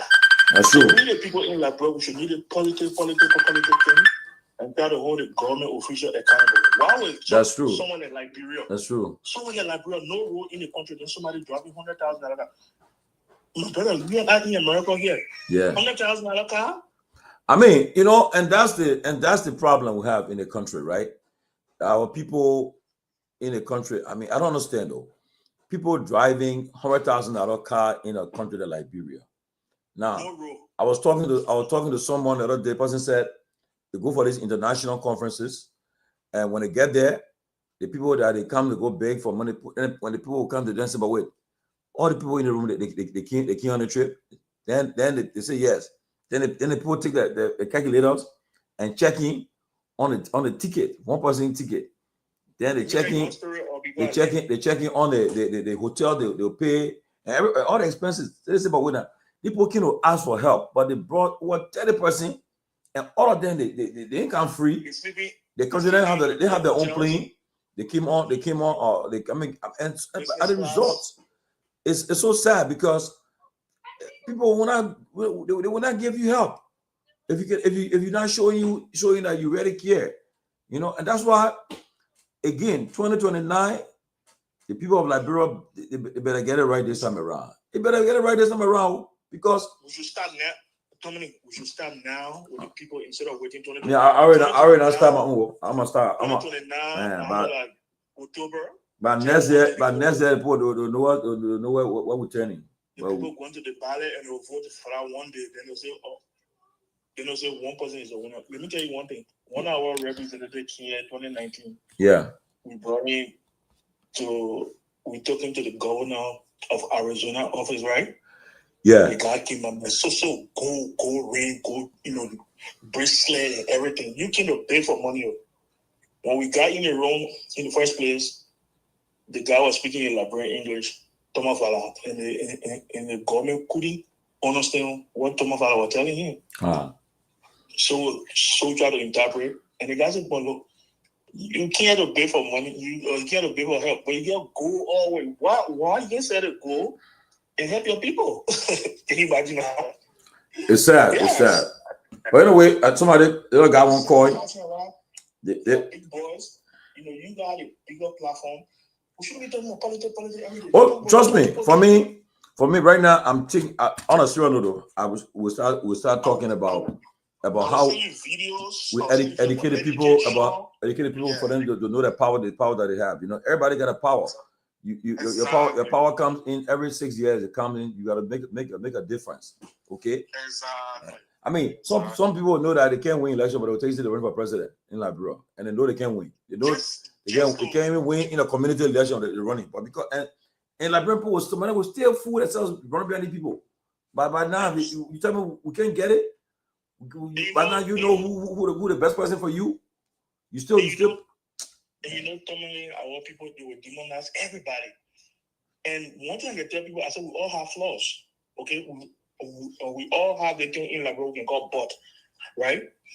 Right now, Alexander coming home become a president. Oh yeah, the man is not presidential. The man do not have charisma. I'm like, okay, hold on a minute. That guy never worked as a president before. How do you know that this guy is not? He's not a presidential material. How do you know? You need to try him first. You start belated that created a political party. Everybody go, oh, I'm not a criminal. Really? The last time I checked, if somebody is a criminal, the person be in jail. Okay? So who is good in Liberia? Who? You call the other person, the person not no book. You call the other person, the person not fit. You see why we any other the one paper who can walk, the one paper who can wake up by 6 o'clock in the evening, the paper cell shut down. That the paper we end up with. And now our country going back for another 6 years. These boys are just using the paper and fighting so they can get a little bit deliberate and come back here again working the group. Thank you, my brother. Okay, man. Yeah, I mean, honestly, this time around, look, before I leave you, let me tell you something. You see, there are those who watch what happened in the next couple of years, right? They are the young people that are turning, those who did not vote 2023, right? Now, the people who are 14, the 14, okay, let me see. Yes, let me see. Okay. Now, just imagine though, the children who are 12 years old, they are 12-year-old kids who are 12 years old 2023. They did not vote, right? Now, by 2029, these kids will be Abraham Corner. Yeah, Mr. Corner, go ahead. Yeah. Man. Thank you, man. Listen. Yeah. Every time when you talk about Firestone, that's our country over there. And it's disappointing, Firestone. Tomalin. The fact that, from my understanding, Firestone can even take our latest to Ghana and produce things there. What's the justification for that? Marguerite is my country. Tomalin, 1984. I vividly remember by the time you had the MTA buses in Liberia, those buses were sent on over in Canada. We somehow got on the buses as students back then to go to the executive mansion to make that place a county. I was there at the executive mansion the day that place became a county. When Dole made that place a county.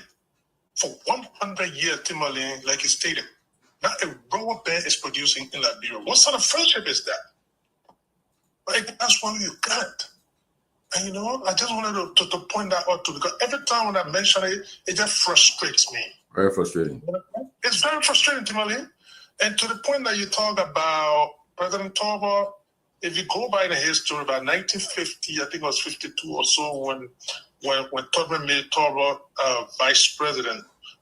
From an understanding from history, he was not a favorite to even be that vice president. I think there was a toss between he and C.L. Simpson Sr. Yeah.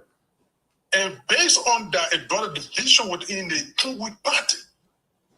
And I think it led up to the likes of Bryce, and all the other people to be anti-Torgbean up to 1980 when that coup happened. So there was a division within the United Party, and they call it the True Party. So Torgbean was never the favorite to be vice president. That's how you saw all that confusion even in the True Party. And that culminated in 1980, where the progressive, because like they said that Torgbean was he was thinking progressive, leaning toward the so-called indigenous at the time. That's how he started incorporating all these indigenous guys. So it didn't go down well. So by the time Torgbean died in 1972, by then Ambassador Samuel was in Liberia, and that's how I managed to get that information. And then all of those things, already the West, Torgbean was not favored by the West, so all of this thing led to whatever happened to the ambassador, and that was it. Until eventually, our confusion among them until 1980, it began easy rise for Torgbean to be eliminated. So those are the kind of things that happen in our country. But again, Tomalin, people keep saying it. What's the justification, Tomalin, for you to have an elderly man that by the time it's 6 o'clock, rain or shine, whether you like it, that man is sleeping? No if and but about it. It's a reality. What time president going to get briefed in the morning to come and run the affairs of the state? It's just not possible. That's the reality. It's a giving. Tomalin, at my age, at your age right now, you don't have the vibrancy to do certain things I used to do 10 or 15 years ago. No way. It's just impossible. That's human nature. And then when people talk about it, they feel that, oh, you hate somebody and X, Y, Z. That's not the case. Economics, they got something called diminishing marginal returns. There are certain places you will reach at your zenith, and you just got to come down. And lastly, Tomalin, to just close on, I know you wanted to hear from people with the Diba situation. Quite honestly, it's embarrassing for every time any of those guys that they played back in the 80s and so forth to come after each other. It sounds so embarrassing and so personal and petty. I don't care what you can explain right now. People will find it difficult to even buy into it. Typical example, Tomalin. James Diba was the most celebrated Liberian soccer player. All right, and he couldn't even win a district election.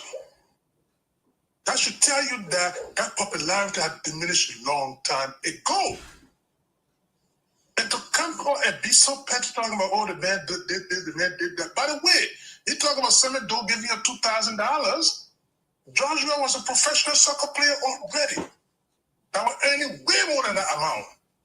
But it was just something that because Doe was a soccer enthusiast, he decided to identify with you guys in that shape and form, and every president will accept it. So I just want to point those things out, man, in there. We got to keep the conversation rolling every time, man. All right? Thank you, Abraham. Thank you, Abby. Okay. Yeah, Diba should just forget about this thing. But I know what's, see, if I talk about, I heard about this BG Fremont, but what's about him? I know what's about him, anyway. But I will say this before I leave. The next election, 2029. Let me tell anybody. If you get small money, focus on technology, right? Invest in technology, because your target should be the children that were 12 years who are 12 years old in 2023. That the kids you should target. You map up these, because 12 years old, they were 12 years old in 2023, right? And they couldn't vote. But in 6 years, they'll be the first time of voting. Now, TikTok, all these things, all the advanced technology stuff, the children are all into it now. Look, you start making little small clip videos and things there, talking about your candidate, the person, what it would do for the country, and making the contrast between those who you expect will be running. Start promoting your candidate already. And the kids will start picking it up. And one thing about the young people, when they put their mind on something, you see the last election about in America, the young people, most of them helped Trump because Trump was telling it, and then they were telling them exactly what he was going to do, how you were going to make them. He said, when you work overtime, you won't be taxed for overtime. You get tips because most of the children are in school. They're part-time. They go and work to these places and a restaurant and things to make some extra money. He said we work overtime, no taxes on overtime pay, no taxes on what do you call it, on tips. And a lot of things you were telling people, the issues that affect young people, you were telling them, and they fell for it. They went for it. So you target these people right now. You found those who, you go in a community, go in the various district, find out people who just turning 18, who will be turning 18 by that time. Oh yeah, okay, Sefa, yeah. I have a BG Freeman. Yeah, he should have been a speaker, but he should have been a vice president, but he passed away. Yes, that's true. I read about him in one of the history books. That's true. Yeah, Speaker BG Freeman from Kehleboe, he passed away. That's true. When Torgbean died, yeah. But so the thing is that you target these people. The children are about to turn 18. You go after them. Right now, they were 12 in 2023. So this year they're turning 13. 26 will be 14. 27, 15. 28, 17. 29, 18. You see, that children you're start targeting right now. They're in school. They're in high school. They were in some of them were in 7th grade. Yeah, 6th grade, 7th grade. The kids you start targeting right now. The kids in these schools then targeting them, telling them about opportunities that will be available. Telling them, go after them. Forget about these one who's saying aluta. They already gone. They can just switch. They are like the light switch. When you flip it, so that's the other one. When as soon as you go like bro, he see you, he bring a group. They call you our leader. Then I see in every day the game's gonna job somewhere in the place there. He share him on now. I saw another day he was attacking the opposition. I said, man, he's an opposition man. He was against the very people. Now he attacking because against money job. That kind of group they're gonna put already focus on that too much because they will flip. They will be flipping. But the ones you target right now, the kids that were 12-year-old doing a 12 who were 12 during the last election, and those are in college now, the college students, target them. High school students, target them. Go after them. A trainer who can lead you to vote. The population of Liberia, I think about 60% of our population they are below or 30 years. So you go after them. Yes. Fix electronics. Yes. If I was, you invest in technology. Let the kids then, the poor be after. Teach them about it. Teach them. Make all kind of things with TikTok video that the children are watching. You tell him, say, so that Tomalin this guy, yeah. Tell him what Tomalin can do to watch him. Say, this guy can do all these things. Oh, really? But then this guy, he will be a good candidate. Tell him with the person. Somebody tell him with the person. That was okay, happy. Because if you follow a person like let's say Gongloe is a joke. Say Gongloe sits in America and just spew up out of crap. All because he feel that the vice president for Nima, so that why he's supporting 100%. There. And he part of the rescue. No. You see Martin realized that the rescue, he supported the rescue, but he found out that the rescue, they came with just the talk. Now they flip. So Martin, now he won't talk about rescue, but he focus on the future. Now you do it. People get mad with him, yeah. He spoke, yeah, but you get mad with him, but the idea, he came out earlier and said, no, the people now I will support them for. And now he left them. Okay? No, say Gongloe, no, it's not my interest, so trust me. My interest say none of my children is in Liberia. All over the country. So and they're not even thinking about it. I don't think we're thinking about going Liberia. Said maybe they go visit me when I retire, when I'm there. So I'm thinking about the future, the young people there. You saw the video yesterday. The conditions that people are learning on. You see, people still sitting on a mud to learn book, writing on a blackboard. You see, you understand that thing? And you talk about say, am I interested? Not interest business. No. Trust me. If in America, say, you know very well that when every time you take your pay, they get Social Security there, they get Medicaid, taking money from you, they get everything. They call your pay. Everything is there. Okay, everything is there. So that's safety nets. So tomorrow, when you retire, You got money coming to you. You see, money coming to you when you retire. Okay, even in this America, when they fire you tomorrow from your job, you file for unemployment. They will be paying you for 12 weeks until you find another job. You know what I want? You talking about say that interest business, interest because I would not feel it. I would not feel it. You invest in your children, you invest in yourself, put things down, invest in Liberia. Yeah, tomorrow you go back. Like people will say, they may enjoying your government money. My man, say Gongano, it's true. He said, what he said, sir? He said it will change gradually. This government didn't create that. It's old age problem. When he said it, I agree, it didn't create it. But guess what now? The president was part of the government he was part of the government back in Dothan, right? You're back in your Ellen Vice President for 12 years. Okay?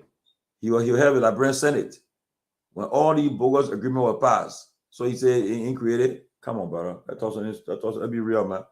Stop blaming. Don't partisan time. So I can tell you, you're focused on the young people. Then lead us to victory. Whoever want to be president, focus on young people. And you see, they focus on them. And they are wise. Don't overlook them though. Most of the children then, the children you go Liberia now, the children then they're focusing. I got my nephews, I got nieces there. Okay, they focus on it, understanding the reality that politicians come and go. They'll just be lying to you over and over, lie to you. Every year they come with a different story. Okay, so right now, that's what we should focus on, not to be all that thing. Amanda, all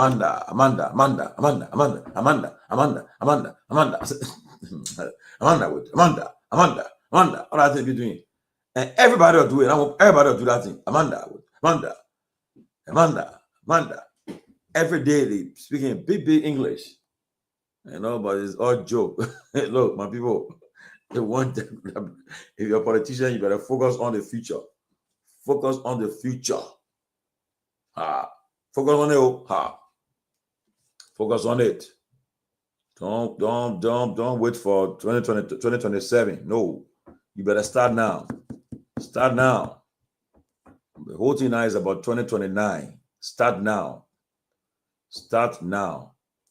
If you don't do, if you guys cannot learn that people can follow but come together for the common good, you better learn it now. Okay? But things will happen. You see what's gonna happen. People, our friends today, you see somebody in government, right? They're all doing good now. They're enjoying the pie. See somebody wearing, they're doing things, everybody watching them. But as soon as they leave power tomorrow, they come back to the same old thing because they're not thinking about the future. But that's Liberia though. Liberia, but I can tell you, I'll be on a winning team. Take your leave it. St. Tomalin Joe will be on a winning team. Whoever will be the next person on Liberia, I don't care who it will be, but I'll be on that person team. That person I won't be on a losing team. That's for sure. So that's it there. Focus on the young people. Focus on young people. Don't waste your time behind these people that are running around. They can flip-flop, changing. The minute somebody come to them, lecture them, somebody flip. They flip. Say Gongano, I know you people will not be the winning team. I can tell you for sure. Now with the kind of attitude they carry on, they won't be a winning team. So I can tell you right now, you got to be a winning team, not joke. Hey, I see the Pape changing. Yeah, now it's okay. Then I think they're on a winning team. But right now, there's nothing to say can convince me they'll be on a winning team. That will be a winning team.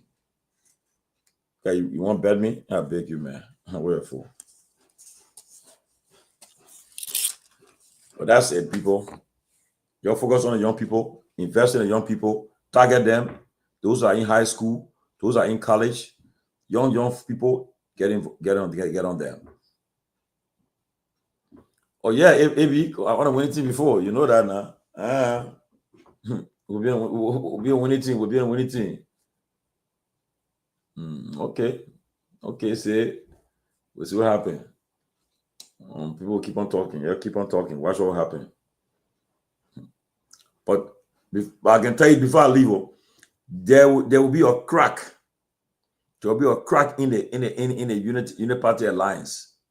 All will not go well before 2029. Jose Tomalin said it. They will have a big crack. A crack will take place, and where it will start going. All those who brought into power, they will crack. Will be a crack amongst them, and it will be a deadly crack. Yes, deadly crack. And they will say, "Oh yes, what's going to happen?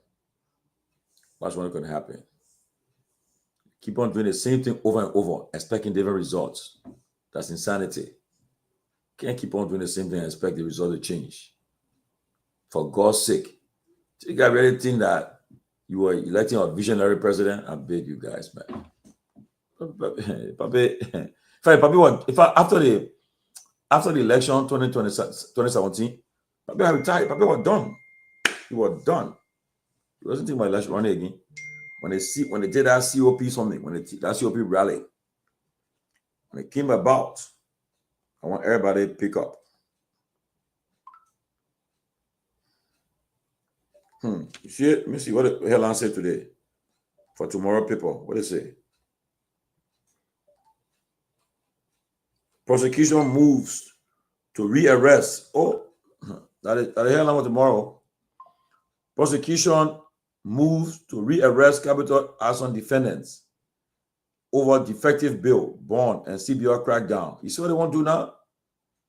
Trying to rearrest Kofa then, maneuvering to jail Kofa and others again. Are they playing? See what they're trying to do? They say they want defeat, they want to undermine the bond. Top UP lawmaker lead senators in condemning executive over clandestine GTMs, CTN deal, and refusal to seek ratification, bypassing the legislature again. And I just told you just now, UP folks already started fighting among themselves. Certain people feel that the deals that they come up with, okay, what they said? They said the Boyka-led executive mansion is facing mounting criticism for repeatedly bypassing the legislature in signing high-stakes contracts and concession agreements. The latest controversy involves the Global Tracking and Maritime Solution (GTMs) and Cargo Tracking Note (CTN) contract, leading to the wave of condemnation is Senator Prince Myean, a senior member of the Unity Party, who alleges that a GTM's agreement is riddled with flaws and the executive is refusing to submit it for ratification. The backlash comes on the heels of reports that the executive granted 100% ownership of 4 oil blocks to Nokar without legislative approval. Critics argued this mirrors a troubling pattern by the executive mansion, recalling a secretive yellow machine deal that would have cost the country millions had it not been for vigorous media outcry and resistance from the legislature under former Speaker J. Fonati Kofa. Aha! I already told you, they already start fighting. See, the D's is all kind of D defeated. They say the president, he bypassing there doing own stuff. The fight now start already. Watch what will happen. I told you, I just said it. It's just starting. It will be more than this. Guys, I'll see you, man. I mean, go take care. But guys, good night. Talk to you tomorrow. I won't be here tomorrow. Thank you.